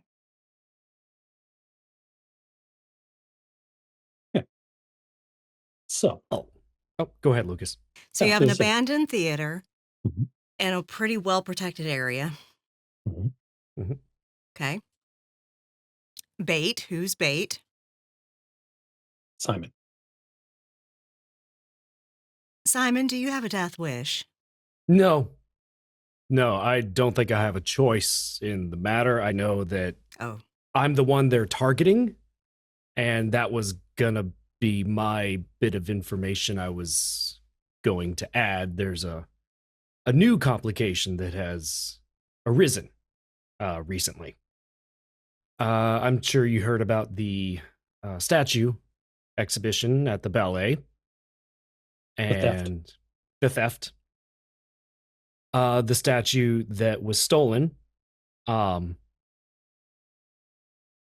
There's no easy way to put it.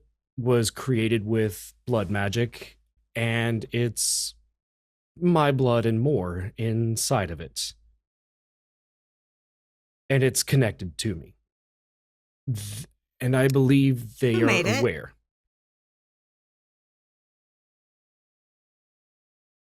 The artist's name,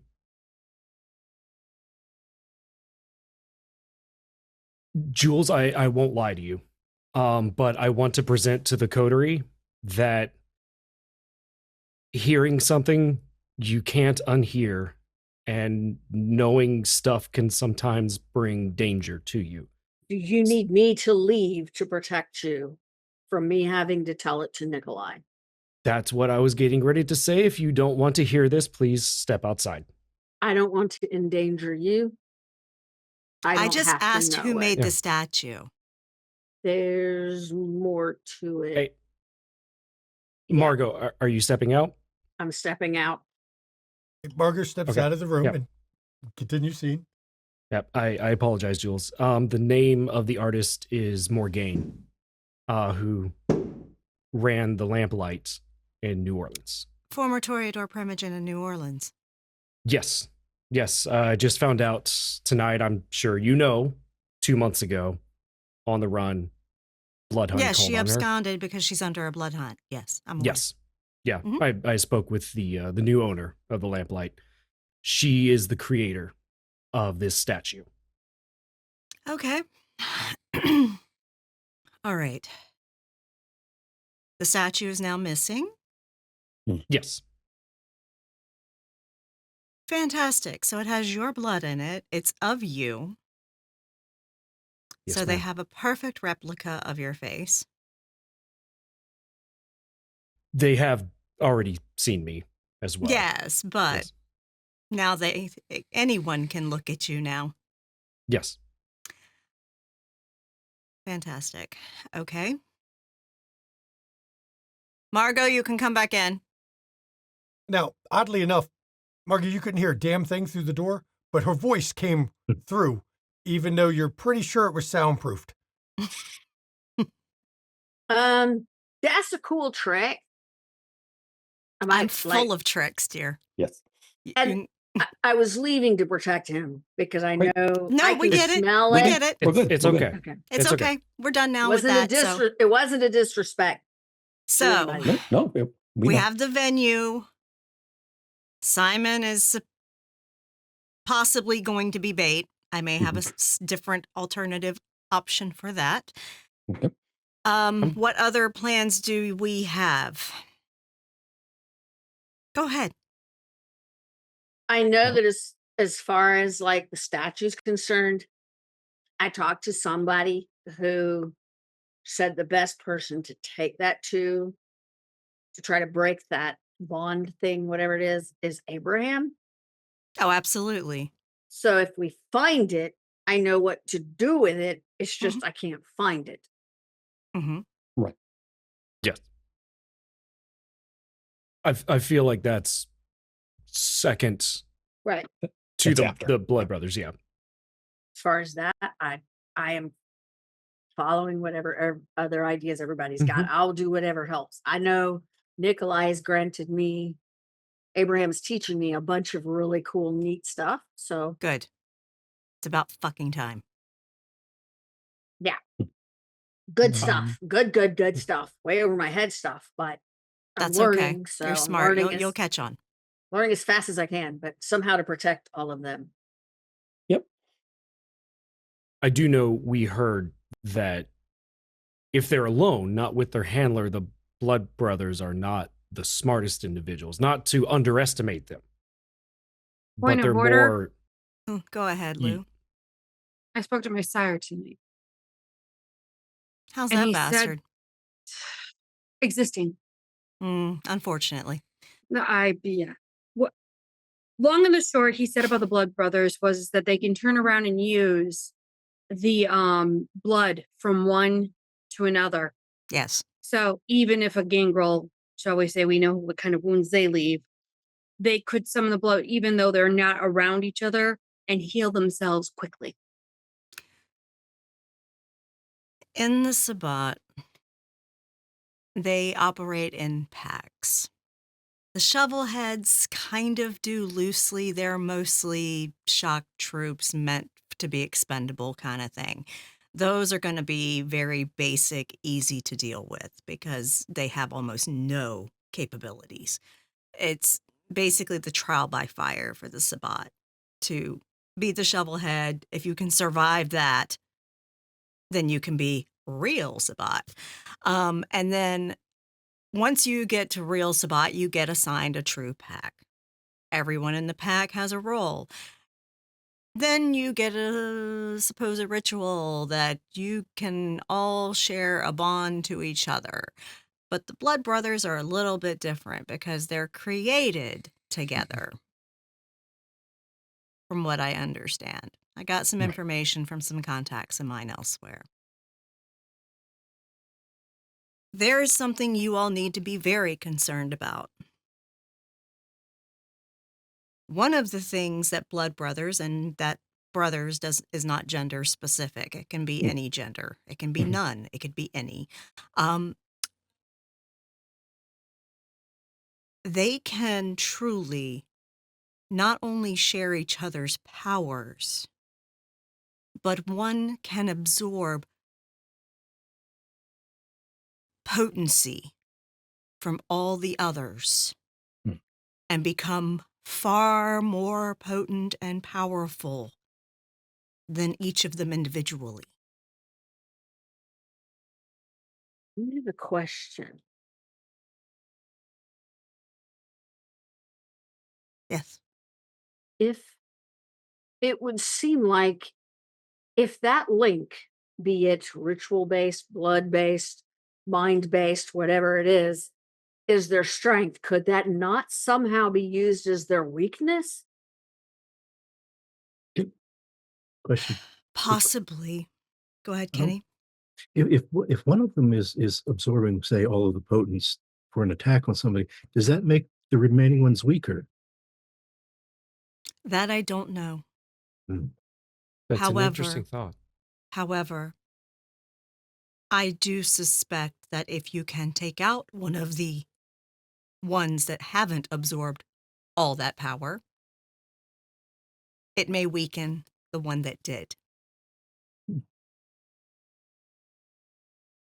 But you have to be able to pick the right one to take out.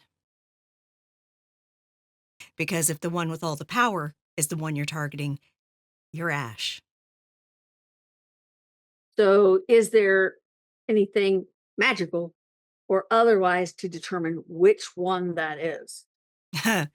Only if you can get their blood, I mean, but Which you can't get close to them to get their blood. we've heard their blood. I've learned their blood is do not mess with it. Yeah. They you can't don't lick embrace. it kind of No, thing. And no, they can embrace. okay. They can't embrace because it destroys the human that they tried to embrace. Yeah. Like it's bad. They're not. No, true they are kindred. completely made. My source told me it was a combination of Zamitzi and Tremere. So another question. Not If- that the Blood Brothers are Zamitzi and Tremere. The ones that made them were Zamitzi and Tremere from the Sabbat. So because I have one of those little skills where you can actually do something to the blood to make them frenzy. If I did that, would it make all of them frenzy at Mental once? powers do not work well on them due to their links with each other. It's almost like they are in concert with each other to the point that it tunes that out. Oh. I've heard things. Heard the same about dominate and presence and powers. They don't seem to have as much of an effect because it Yeah. spreads out. So it would have to be some kind of physical ability that would take them out, not anything spell or magic related. Yeah, I'm no, we're not not. saying spells wouldn't work. There are some spells that do a lot of damage. Hmm. You just have to know them. Like Or lightning? you need to know how to ward against our own kind. That I'm learning. Good. Well, Jan said to carry a big stick. Carrying a big stick is one of the best options. Uh-huh. And unfortunately, and she looks around the entire crew, none of you are a big stick. No. I may have a solution.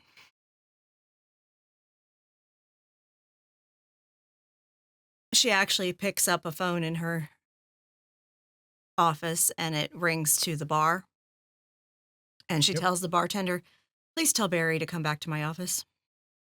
Yes, ma'am. And about a minute later, Barry comes in the door. You asked Jules? Yes, of course, Barry. Please come in. He comes in, shuts the door behind him, and stands. He stands at the door, but not blocking the door. He's kind of to the side of it. It seems these young ones are having an issue with blood brothers. And they're tracking Simon. He's still alive. Yes. They obviously haven't caught him yet. No, not yet. They have stolen a statue of him that has been created through blood sorcery that has his blood and likely the creator's blood in it too.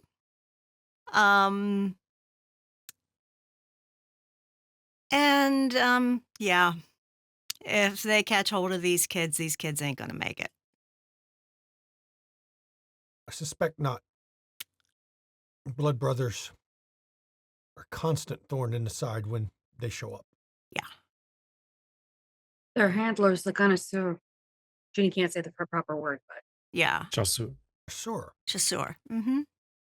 I spoke to Jan about him, and he said that being that he is here in Chicago, New York is becoming easier to handle. Mm. So you won't expect help from him. Oh, I know he won't help. He's got a foothold now in New York. And you're still alive. The Chasseur is after Presently. them, and they're still alive. You pick your birds for survivability. I don't think he's after us. I think he's in the city for his normal hunter, scout / reasons. And yet Hey, you're being targeted by a blood brother. So that tells me either he's toying with you or you've gotten extremely lucky. Okay. Fair. That's the only way. Chasseur is good. Very good. Hmm. Jules and I know that name well, though we don't know him. No, we generally avoid him. Yes. To be fair, I think it's that Samitsi bitch that's got the hate boner for me. I think she's the one who's trying to track me. I think you're operating under a false assumption. Okay. Do not attribute a clan to members of the Sabbat. Hmm. Though Oh. they are embraced and have a clan. Do not assume that they use the powers of any given clan because the way they share blood, they also share teachings. So you will face whatever powers any member of that pack has. All of them will have to some degree or not. Understood. But yes, I do think that the one you interrupted the hunt and then sent the wolf pack after probably requested assistance. You interrupted the hunt.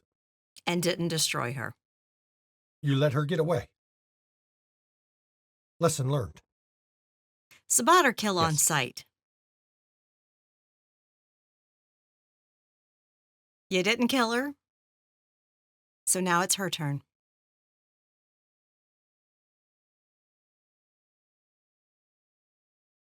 I assume you're taking precautions. That's why they can't. That's why you're here. If you say they're tracking you and you're here, you've been taking precautions to prevent that.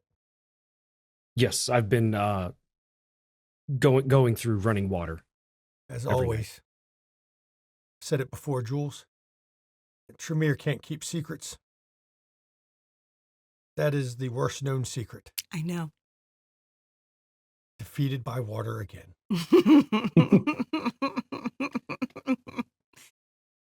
So, Simon is to be bait. They have an abandoned theater near Cabrini Green to set up for,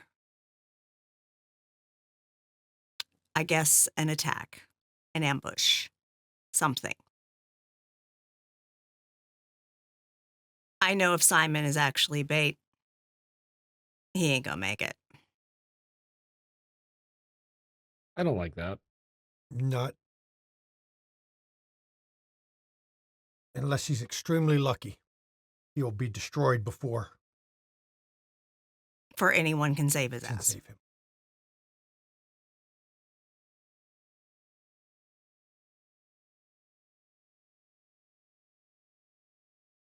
What if there was someone else who, and I won't say someone, but somehow something that looked like Simon, but wasn't Simon?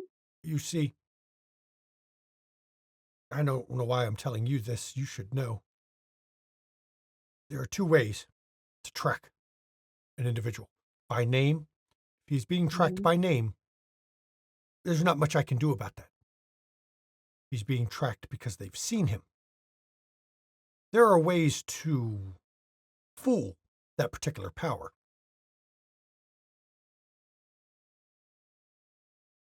Huh. I mean, if they're tracking Well- by appearance, you change his appearance. If they're tracking by blood, you can't change the blood. But if it's tracking by appearance, changes appearance. A simple disguise will not change his appearance. He is still who he is. Tracking by blood is totally different. If they were tracking him by blood, he would be dead already. Yes. Right. Tracking by name, fortunately, is hard to get around because you are your name. As has been said through all of history, a name has power. And if they have your name, their power is over you. But if they are tracking by face, that. And he looks at Jules and just waits to see if she gives a nod. She looks to the crew and says, if you opt for this solution, you will not only owe myself, you will owe Barry as well.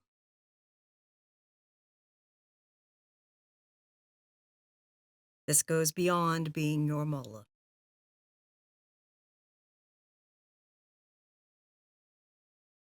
Not to throw cold water on it, but can we know what it is we're asking before?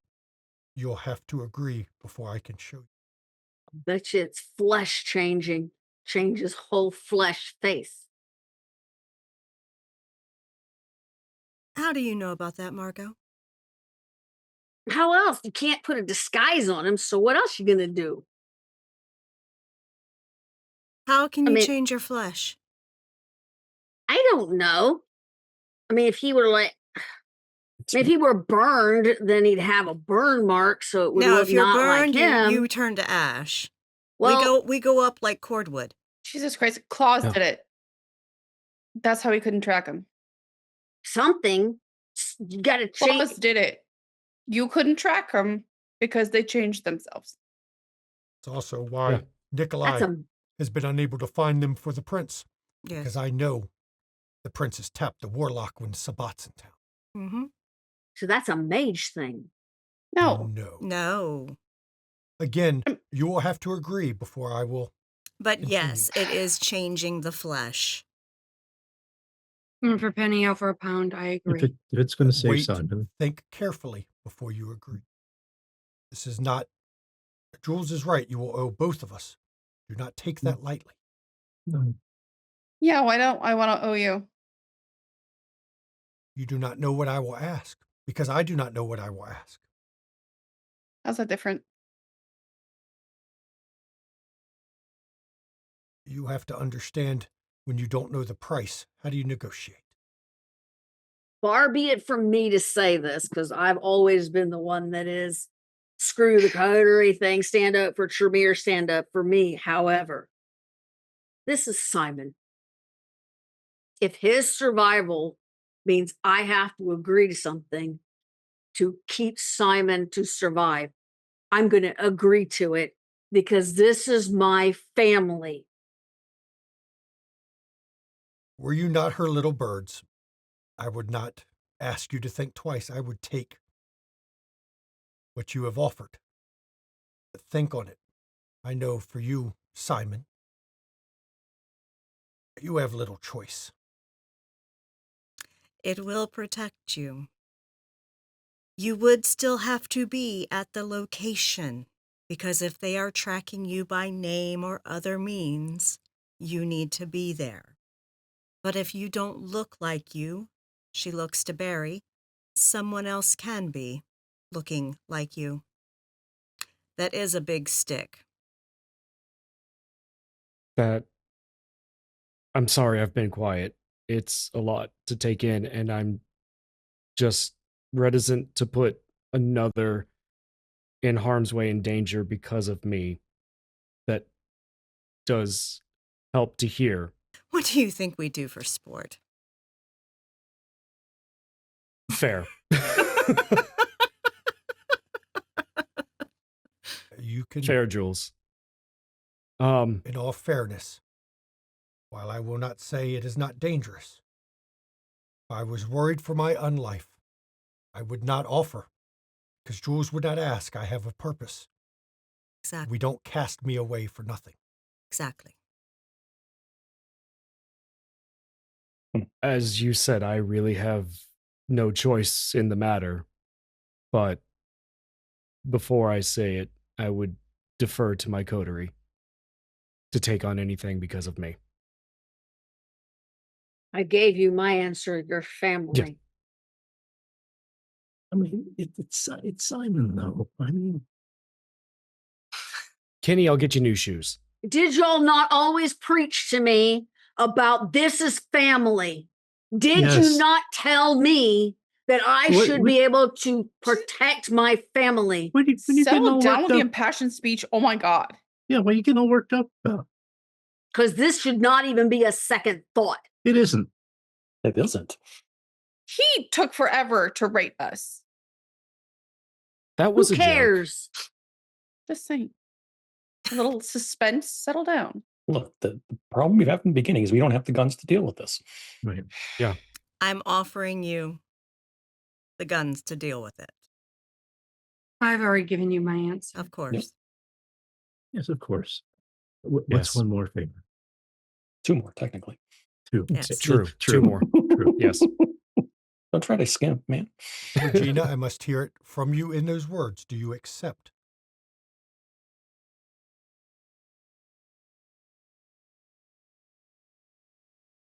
I accept. And Barry turns his back on everybody, and he puts his hands to his face. When he turns back around, he's Simon. Man, That's trippy as fuck. that's a trick. Wow. The rest What of did you you, think was gonna Creepy as happen? shit. the rest of you would take longer for me to copy, but I can. That's creepy as shit. I ain't And gonna lie. Simon, you will have to look like someone else. And I can arrange I- that as well. Okay, because I don't know how to do that. No, you don't. No. I don't know how to do that. Barry does. It will hurt Is it permanent? until I switch him back. Oh. Well, I'm no stranger to pain. Just not like me, because you don't need that other chick after you too. Okay. Are we doing this right now? No, Oh, we will do it when you are ready for to set them up. And then Barry turns his back again. And let me do it right. Let me roll a second time here just to see. And when he puts his hands up to his face, and when he turns back around, he's Barry. Looks just like he always does. That's actually a really pretty cool trick. Oh, whatever you do, don't want it. I'm afraid you could not pay that price. So, thank you, Barry. Yeah, thanks, Barry. Thank you, Barry. Thank Yes, you. thank you. Thank you, Barry. Thank you. You asked, and I answered, Jules. Appreciate it. You know I do. Of course. It's my duty. And he turns and leaves the room.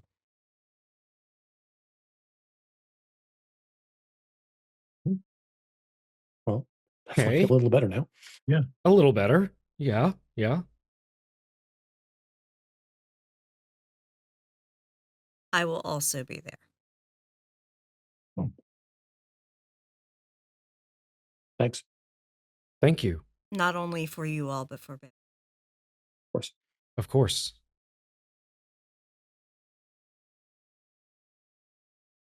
That's why you'll owe me. Sure. Naturally. It's Because understandable. while he's a big stick, I'm a mighty quick slice. As we have heard Yes, we have and seen. seen. Yes. We have heard the tale. So,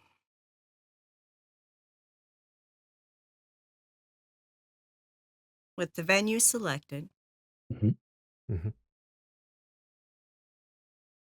the bait and switch ready to roll, when do you plan to execute?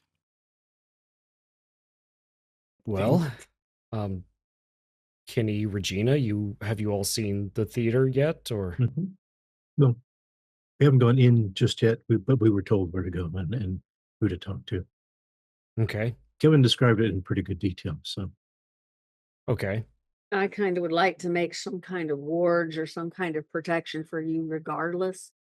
Maybe protections for us all. Try to, yeah, don't make Simon stand out in any way, well, no, but because if they say one person warded, they're gonna that's a flag. no, I ward you all if I could. I don't know. I'll research it. You may find that you can ward items like clothing. And if we wear said clothing, we are protected. So I'll look like a soccer team. Exactly.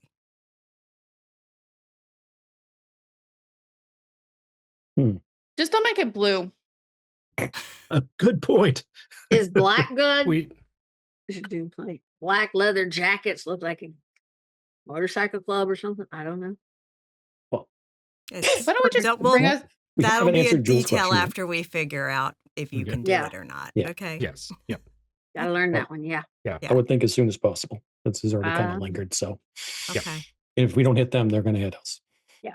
I mean, hmm I'd rather choose the battle. Best defense is a good offense. All right. Is there anything else? Yeah, I have something for you. Info. Remember I told you I had a real weird feeling about Sledgehammer Doyle? Yeah. It turns out, and I don't have any factual evidence of this, but he does not appear to be playing for Team Chicago, if you catch my drift.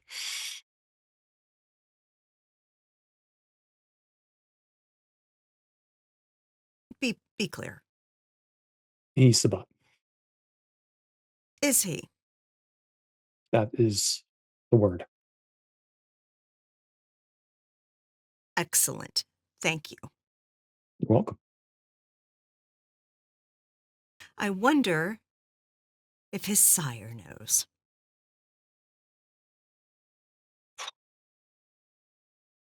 She You doesn't know strike me as who- someone who would care. You Knowing- know even she knowing who doesn't she is. strike you. That's what I kind of think too. But yeah, okay. So at least you know who his sire is. But yeah. Yeah. Huh. Almost wonder if she allows it on purpose. He's dumb enough to tell her stuff. Um, Grandma's favorite. mm-hmm. Interesting. Okay. Well, thank you for that. That's actually valuable information. You're welcome. I definitely won't refer any young ones to him anymore. Sorry I did that. I No, wasn't it's fine. aware. We didn't owe him anything, so that's Good. Mm. Yeah, Also, the Sabat's going to be taking out Atlanta. Found that out. I'm not surprised. They've had their sights set on most East Coast major cities. They're constantly trying to raid DC. They pretty much ran New York until the cam came in. Doesn't surprise me they're going to hit Atlanta. Because if they've lost control of New York and they still haven't got a foothold in DC, they're going to go for the next big thing on the coast. They look for coastal cities because they can get people in and out easily. Whatever they're doing here is just fucking around. Because I distracting can us. tell you, even the chasseur knows if they do too goddamn much in this city, they'll bring in big guns to put them down.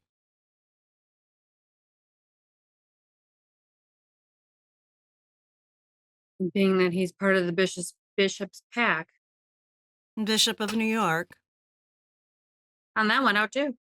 Mm-hmm. And Yeah, he Bishop isn't of New looking for York going that up. doesn't run shit anymore. Nope. But he's not looking to go up in a pack, and he's not looking just anywhere but linear where he's at. Yeah.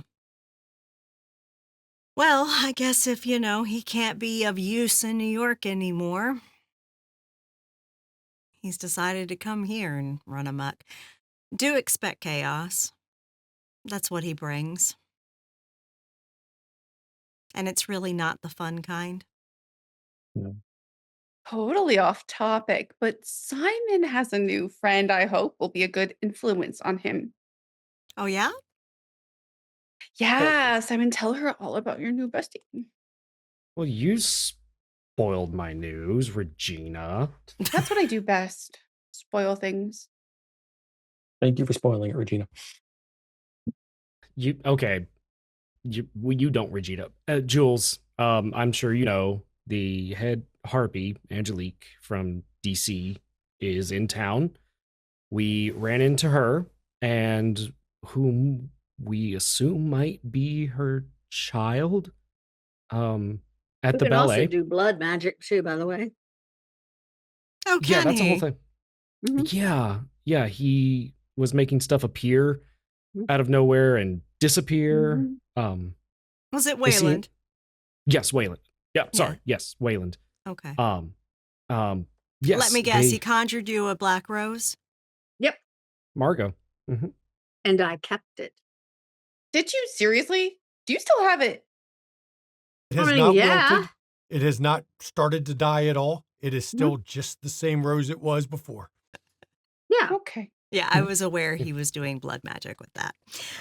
Yes, but how is But yeah. he related to Regina?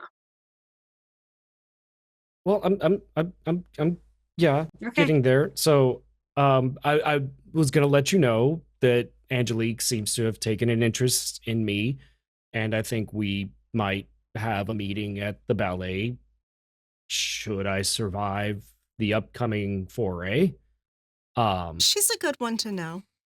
She I knew she was in the city. She was the one that told me about Morgaine's blood hunt. Yes. Good to When a know. head harpy visits from another city, they always get together with the head harpy of the city they're in. she mentioned wanting to have a meeting with you. Yeah, Yes. yeah. Yeah, she I think she wants to connect with me. Interestingly, it does seem that Wayland and Regina do know each other. And she looks to Regina. That's not my business. And that's why I wasn't going to bring it up. But you Not my you just did. business You did, unless though. it's a problem. Is it a problem? No, it's not a problem. Okay. It's not my business. hmm I just wanted to let you know about Angelique and her interests, and I'll be handling that with the utmost care I can, because I feel that's probably a good political relationship to keep healthy. Oh, it's never a bad idea to get in good with a harpy. hmm So, anything else? Deanne did bring up to me that what the play will be for our good friend, and he's looking at possibly starting to, shall we say, put a wedge between the anarchs and the Cameral. So, any of my places, which I have one that's open now, open door to all. I'll make sure that gets around. And if, shall we say, our friends do need help, the door is open. And she looks to Lucas. You can help get that around. I can't. I mean, they're going to trust Avenger. I mean, just to be fair. You know Door's what? open. If If they it's- walk through it, If they walk through, it's their choice. Okay. It's just making it known that it is there if they need help. Got And it. that is a good idea. I mean, your sire's a bastard, but I'm not saying he's stupid. So, agreed. but Anything to help to, shall we say, counteract whatever this asshole's going to be trying to do. Right. yeah, honestly, it is a smart move because it's not like Loden or any of his chowder would do that. None. And if I'm the only one that's going to do it, then so be it. Yeah. At least the door is open and possibly connections are forged. It's never a bad idea to build connections amongst other factions where you can. Sabat is, of course, not on the table for the most Never on the part, you table. know, but literally it's good to, because if you survive it, this existence is a long one. Hmm. And political affiliations change Mm. over the centuries. What about independents? You've got anarchs, but what about those that are just independent? The independents are a unique thing. It's always good to know a good, handy, and autarchus or independent Mm, vampire. Hmm. Most of them are capable, powerful in their own rights, because otherwise they wouldn't survive alone. okay. If Um, any independents need it. Right. doors are open. And Yeah. most of them are very mercenary. Most of them are. They will do what they're best at for a price. Hmm. But it's never bad to work with one because they will deliver. Their reputation and respect in domains depends on it. Their word is their bond. Exactly. No, their action is their bond. True. Truly. So, I personally interface with Cam and Anarch routinely because it's important. You never know a century two from now who's going to be what. And knowing that this guy can try and destroy what fragile alliance we have, I might as well have the doors open, because you never know if the next person that walks through it could be the best ally we need at this Exactly. moment.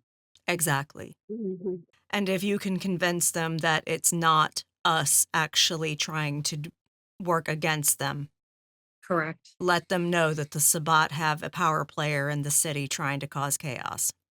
That's the word on the street, and that's what I will be spreading. And they can take me at my word. They cannot. Well- That is up to them. And to be fair, though, the Anarchs are the one who told me that this Chasseur guy was even in the city. Right. So they already know. They knew. Valid. Right. They But don't yeah. know what he is. Their info was pretty sparse, but Well, you can definitely give them more info. And that's one- worth its weight in gold for Mhm. dealing with any vampire. Dion said that he's been around for about 200 years, or I'm sorry, about 120 years. Apologies. And no one has actually seen his true face. Yeah. one thing He I is will So- say is he is very elusive. I can tell you though, I'll be honest. My contact that I got information on all this from is Sabat. Tally is not a bad connection as long as you understand his honor code. He's a La Sombra of some skill and notoriety.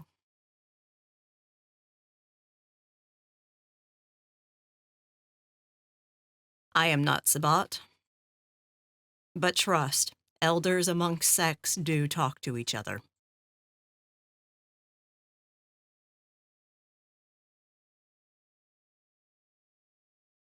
I wouldn't question your wisdom on this. You know best about that. I played to his honor code and he got some information to me. That's valid. So, anything else? So, no. You all have quite a lot on your plates. yeah. Right. But we're still eating it. As bitter as it is. Yes, I know. Choking it down one piece at a time. Yeah.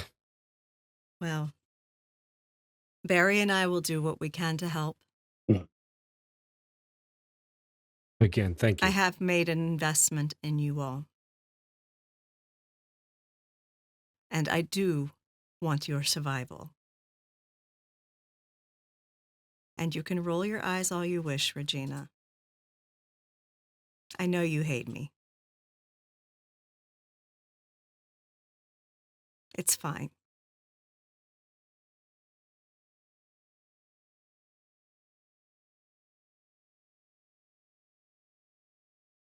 Well, if there's nothing else, Enough. Felt like a I lot. think this has been a lot. it has. I can't think of anything. Yeah, I'm sure there's it's been a stuff, night. but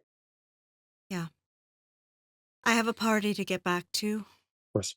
Yes. You guys are welcome to hang out on the first floor if you'd like. Or Well, thank not. thank It's you. up to you, thank you very you. much you. for your time. of course. Thank you, Jules. And she'll escort them out. And as they're escorted out, we're already at the 3-hour mark. So I think we're just going to save the coterie chat for next episode because the coterie needs time to think over everything that happened tonight anyway. Margot, though, oddly enough, just so you're aware, as you're leaving, something settles on you. You don't know where it came from, but you are unable in your own mind to even think of mentioning to Nikolai that you saw a flesh crafter tonight. Okay. Don't know how. You don't know. Nobody ever said that to you. But at some point, something was laid on you. And you are unable to even repeat those words. And what's You know funny you're is not. she's grateful. You don't know where it come from, but you know you can't mention it. You know it in your own soul. And to her, even though she doesn't want stuff done to her by anybody, she's grateful that she can't because it protects everybody in that room. It's been an interesting night. The group made a good decision to reach out to Jules, though Barry warned you the price is going to be high. He just doesn't know what.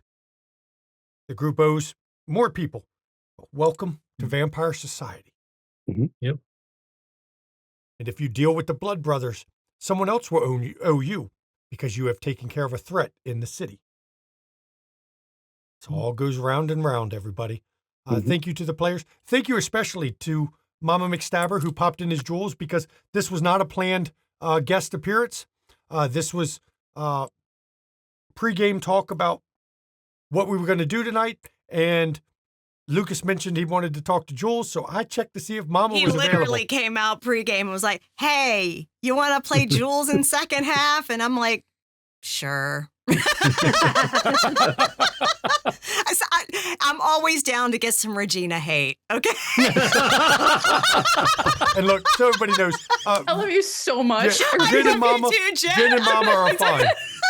But Regina and Jules, not so Oh, much. Regina hates Jules because Jules knows she's nothing but a textbook narcissist and pokes that button every fucking time. Every time. You've got the shut up button like down. Down. And I thought Regina was literally going to have a brain aneurysm when Simon almost mentioned that Waylon was her ex. I thought Regina was going to lose it. Oh, no. But it also showed Regina that Jules doesn't want her secrets unless Regina tells her. I was getting ready to tell Regina to make a frenzy check. Yeah, no. I was getting ready to do it. I really. But thank you all. XP tonight. Everybody gets 4 XP tonight. Hey. Be afraid of storytellers giving out extra XP. Yes, because Terrifying. you're gonna need it. I need every ritual I can get. At this You're gonna point. need some. Tell you, focus on that ward. Focus on that ward. That's the best way to protect. It is level 4. That makes it 8 XP to learn it if you have 4th thaumaturgy already. And because you'd being taught, it would actually be a 1-point discount because you get it for 1 less when you're being taught. I got enough to buy it. You I might got be able to enough get a buy ward against it. Kindred. So please, everybody, join us on our Discord. The cast of this show and the cast of all of our shows come directly from the Discord. So if you're on the Discord, hey, you can keep an eye on the casting couch and you might get to play with us. Or if you want to try some Call of Cthulhu and you're on our Discord, you can apply to Tiss's Call of Cthulhu game for guest players. Though I warn you, this isn't a Barry warning. This is a Shanky warning. This is the Shanky warning on this. Her guest players have a tendency to end up being permanent cast somehow. I don't know how, but her guest players end up like on the cast completely. It happens. Because she literally posts up, "Okay, who's up for playing this week?" And if a guest is available, they get to play anytime they're available. Yeah. I was meant for 1 episode. Inkblood joined that way. So did Urini down there. As just a throwaway one shot or guest player, and then suddenly, Tiss don't throw away guest players. No. Nope. But Tis can kill his characters, unlike you. Oh, yeah. I know. I'm still pissed at that. Still mad. So join us on our Discord. Look, and we also do non-stream Zoom hangouts. We do them right now Saturday nights because we don't have a Saturday night stream. It's open to all members of the Discord. You don't have to pay anything. There's no coffee, no Patreon, none of that. If you're on our Discord, and we do a Zoom hangout that night, you're free to come hang out. No camera required. Just hang out with the community. We talk games. We talk computer stuff. We talk life. We talk about a little bit of fucking everything. So it's a great chance just to hang out. We've been doing them every other week, so we're not doing it this weekend because we did one last weekend. But that means we'll most likely, unless Mama and I run out of spoons, do not send us any more spoons or any. We will most likely do one next weekend. You know what will happen if you do. I For do, those and that that's don't why know, I'm not. Urini being the perpetual troll he is, when one time Mama and I mentioned we were out of spoons, so he ordered us a box of spoons off Amazon. Did not seem to help. I was still out of spoons, but now I've got a drawer full of more spoons than we could ever fucking use. Yes. So, Urini's a good guy though. So I talk shit, but that's because he's my brother from another mother. So seriously, join us on the Discord. Plus, as you're going to find out with our friends list, you get notified when any of our friends go live on our Discord. So it's another reason to be in there. So check that out. Speaking of friends, if I can spell friends, do you know there's an E in friends? I was doing it. I was about to do friends. I don't know. Friends. Friends. Yeah.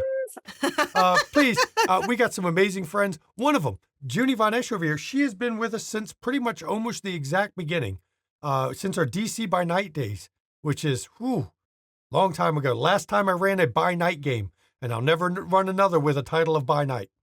because it's overdone. So, Junie, what you got going on?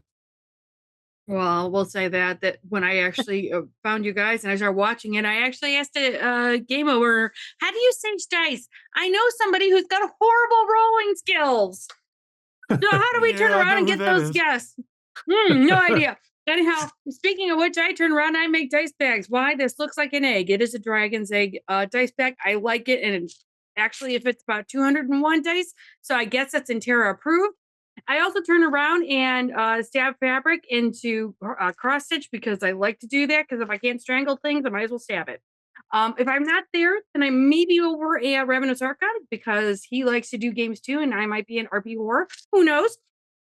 And if I'm not there, then I'm here either taking it, dishing it out, or doing something weird and interesting and entertaining. Thank you.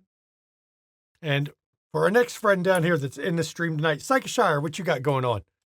So I have been streaming Cyberpunk.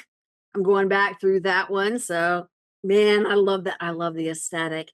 So I'm doing Cyberpunk, and then I'm also been playing Dune. I'm looking for another co-op game, and then just chilling and just enjoying life or unlife, depending on which way you want to look at it.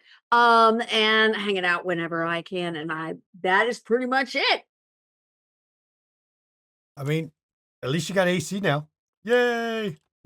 Partially, but good enough. At least I can survive. Any AC is better than no AC. Uh-huh. So, seriously, if you're on a Discord, you'll know when Psychoshire goes live. And our next friend, the Twitch bard of our community, Simon, Cirque Lunicus down there, what you got going on?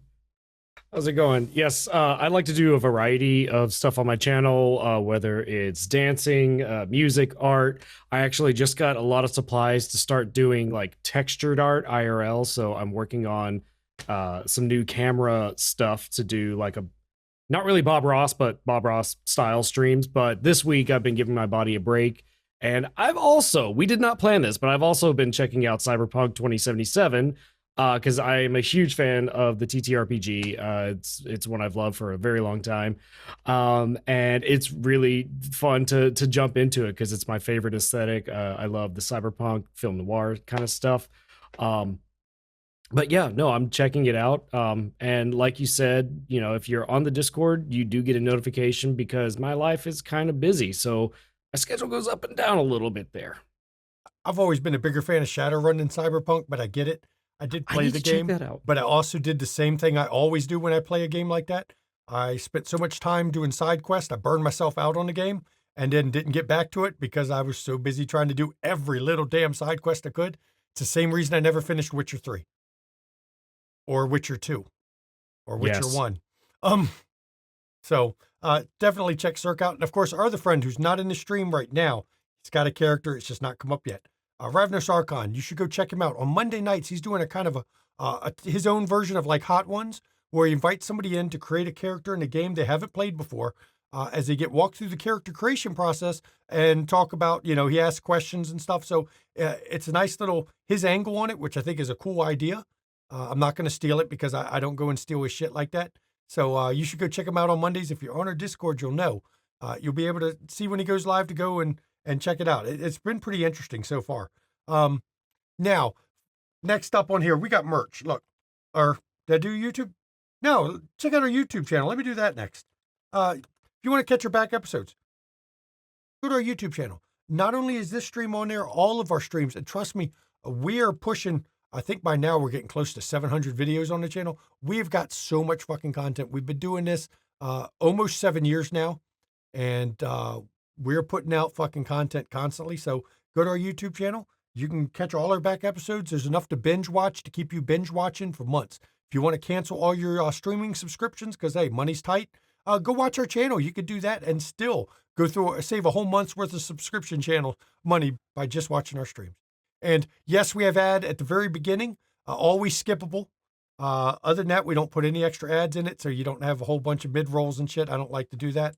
So seriously, go check it out. If you want to see some D&D or Call of Cthulhu 5e, or 7e, sorry, D&D 5e or Call of Cthulhu 7e, London Esoteric Society's channel. That is where Keeper of Arcane Lore Tiss puts her stuff, and you can check out and see Uranie down there and Cirque Lunicus in the later episodes. Actually, more than half the episodes of London Esoteric Society has your NE playing in it. He's made it past her halfway point. So he's been there a while now, and he was a guest player. Though it turns out Tiss admitted he was never meant to be a guest player. He just didn't know it. She admitted that. He wasn't even a guest when he joined. She thought that right off. So big props. You jumped right in there. So check that out. And Eleanor Fangirl. Yes, I played first edition. I prefer second edition Shadowrun if I'm going to do Shadowrun. Second edition was the best of all of them. And I might run one day, at least a mini series one day. Just don't know when. You want to get you some studio merch? Check out our merch store. Make sure you sign in. We have some adult shit. There's stuff with bad words on it because the amazing Jenna Thieves over there made us a cup that said Cats to Do Lifts. That has things like Take Names, Kick Ass, and Dracula was unchecked because she was going to do Dracula at some point. She did.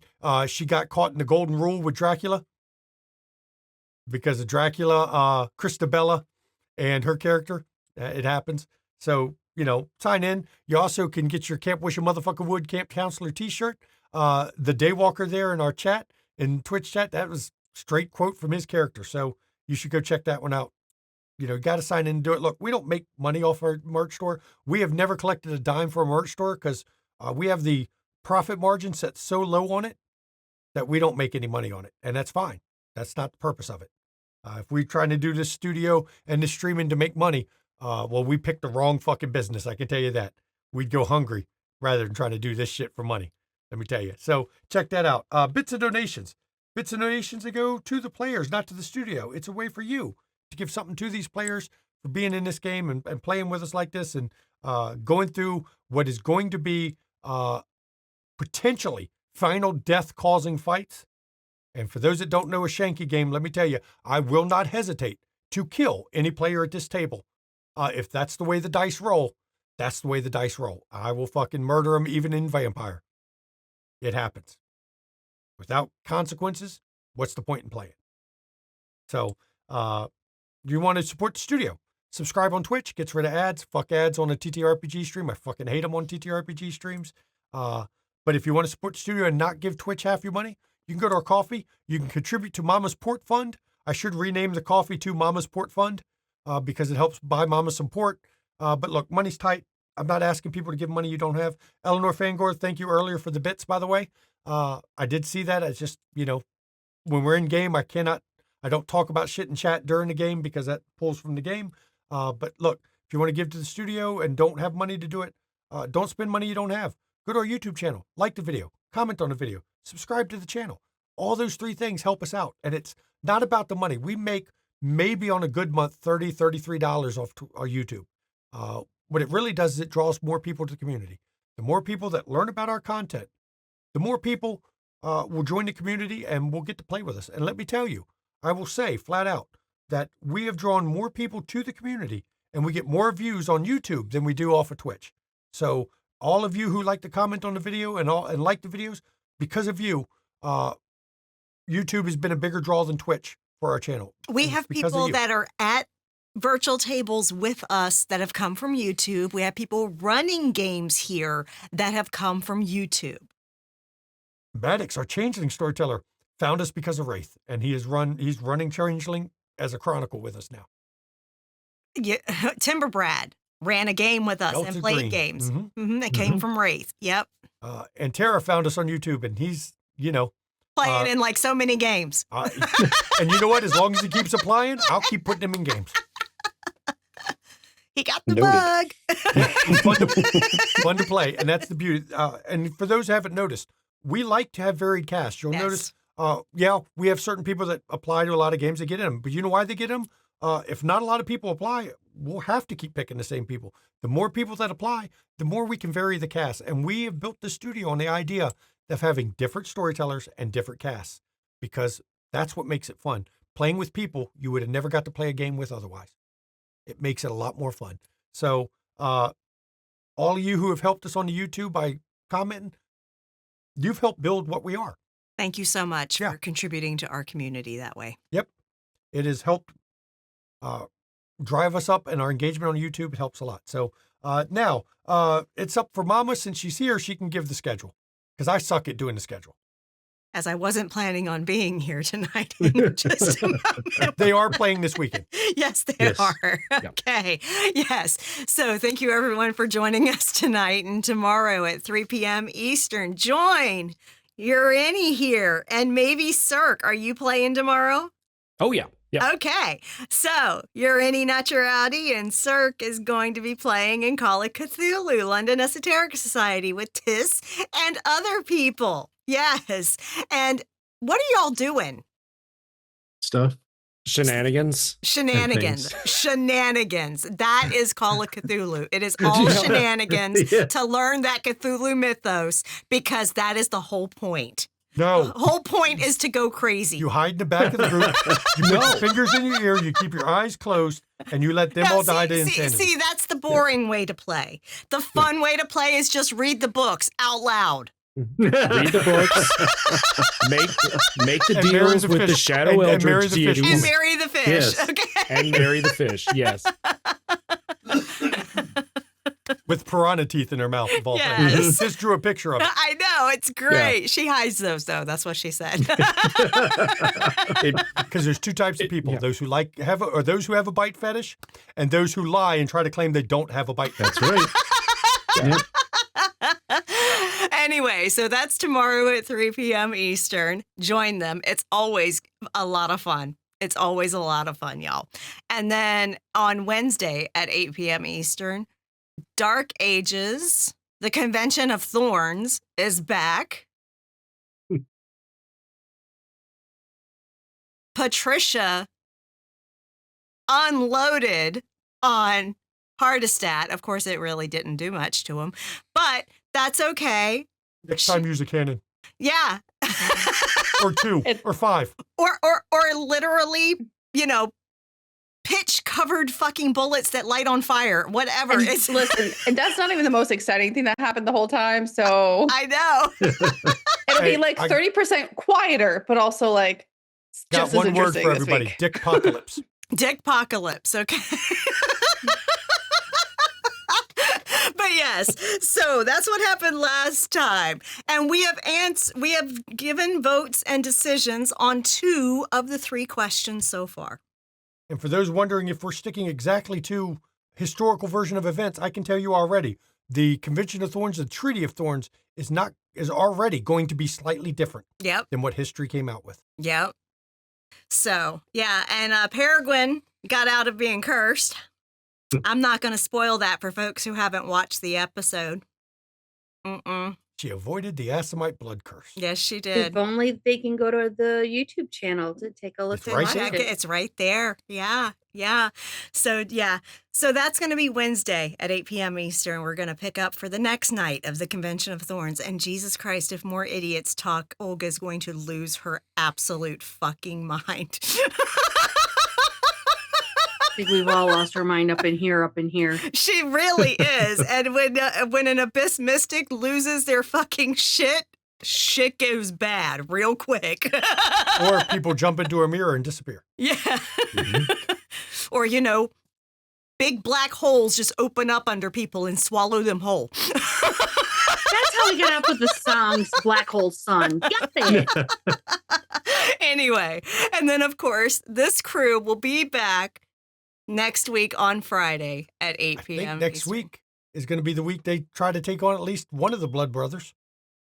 I say at least one because you don't know how many will show up. You hope one. So I might be back for that. We'll let the dice determine how many show up. Yeah. Because Go from we're there. going to see Jules and Barry try to rock some worlds. Yeah. It's going to be interesting. And look, everybody, as always, when we end these streams, mental health. It's not a joke. It's not a laughing matter. We take mental health very seriously in the channel. We've got a large number of people in our community that are neurospicy and otherwise have are willing to admit That they have mental that they health have conditions. mental health issues. And I say it that way because everyone has mental health problems from time to time. Everybody does. Nobody can go through life without once in a while having some issues with that. So, And some of us have chronic ones that never go away. and let me tell you, people are mask it very well. I'm one of them. I can appear okay, and a lot of times on stream, I do appear okay, other than my players wondering who hurt me. because of the stuff I do to the players. It's part of my trauma that I channel into storytelling. Let me tell you, we mask it well, but we're not okay. Please check in on those around you. If you haven't heard from somebody that you used to talk to and they used to chat all the time, just reach out to them. Are you okay? Hey, how's it going? How you doing? Just check in on them, because sometimes, especially if they're suffering from mental health issues, they may want to reach out, but they may not know how, because the bad thoughts, the loop you get into, the darkness you get caught in, sometimes it's hard to convince yourself that, I'm wanting to get out of this darkness and I want to talk to this person, but I can't bring myself to do it because we haven't talked in so long. I'm afraid they don't want to talk to me. No, reach out to them, because sometimes that's all it takes. It helps out, seriously. And if you're suffering from mental health issues, like myself included, and you can't reach out to those around you, look in chat. There's a list of numbers. You can call or text 24 hours a day, 7 days a week. There'll be a professional on the other end of the line that'll help you out and can be the lifeline you need when you need it. And look, if you're not in the US or you watch this on YouTube and you haven't turned the video off already, because a lot of people do when we get to this point because they've seen the episode, that's fine by me. If you made it to this point, remember findahelpline.com. Very easy to remember, findahelpline.com. You go there, you can click a couple clicks to get your country of origin and get all the support lines you need in your country. Because mental health is health. And it's okay to not be okay. That doesn't mean we don't want you to take care of yourselves and to get better. Get the help you need. And now, since Mama is here, I don't have to do her fire and brimstone, and we can let her do her fire and brimstone, because I got to tell you, hers is better than mine. I might be batshit passionate, but anyway. I'm just batshit. Call me Shanky Guano McStabber. But yes, do take care of your mental well-being, y'all. And really, the mind and the body, they work together. As one goes, the other goes. If the body starts falling apart, so does the mind. If the mind starts falling apart, so does the body, And literally take care of your physical well-being by getting vaccinated. Look, summer, this month, because of July 4th and throughout summer, when you're out vacationing, socializing, doing the cookouts, doing all the stuff, COVID spikes, just like it does around the holidays in the winter. Okay? Get your fucking COVID vaccine if you haven't this year. Okay? For real. Because it spikes in the summer and it spikes in the winter due to socialization. Okay? Also get whatever other vaccines that you are in need of. If you don't know, you can ask your general practitioner to do a titer on you to see what you need. If you don't have records. So literally you can do that and find out if you need something. Also, take your meds, drink your water, get some sunshine when you can, but make sure you're wearing that SPF. And I want you to try your best to wear at least a minimum of SPF 50. Okay? Skin cancer is no fucking joke. And literally, if you are more melanated than I am, it is harder on your skin to detect it early.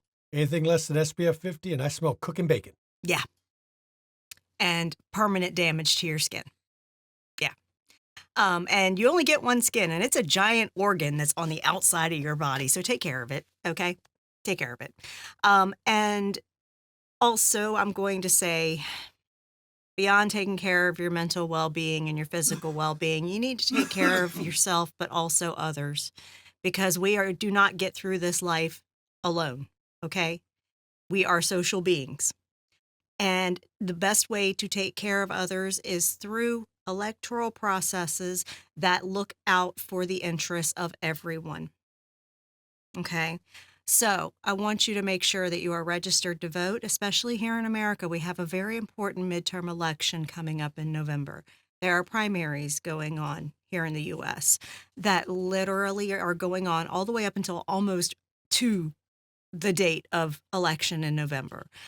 I want you to participate in the primaries. That's when you can pick who you want on the ballots. It's very important. And I've been seeing good turnout. I really have been. It's all across some various states. So keep that momentum up, really. And I know primaries are terrible because they're on days that you don't get off from work. You got to take time to do it and stuff like that. If you can mail in ballots, sign up for that If you can do early, sign up, do that, but otherwise participate. And then when it comes to the November election, no matter who wins the primaries, you have to vote strategically. You have to vote tactically. We need to make sure that the Republican Party does not control our Congress, that they do not control our legislative branch. Because right now, the Republican Party controls all three branches of our federal government: the legislative, the executive, and the judicial. And there are no checks and balances happening. And I will want to say, I haven't heard a single person in this country say, we want more money in politics. Yet exactly what the damn Supreme Court just did is just opened up Citizens United even more to allow even more dark money and basically PACs and bribery, flat out bribery, to be done to politicians. Nobody wants that. That corporations are not people. No, they're not. And foreign interests are not people either for the United States government. But they just opened it up. Nobody agrees with that. And yet, nope, we'll just let it go. Yeah. Because with Citizens United, that's how like AIPAC and everything got to be able to fund our entire fucking government. Israel owns us, basically. Yeah.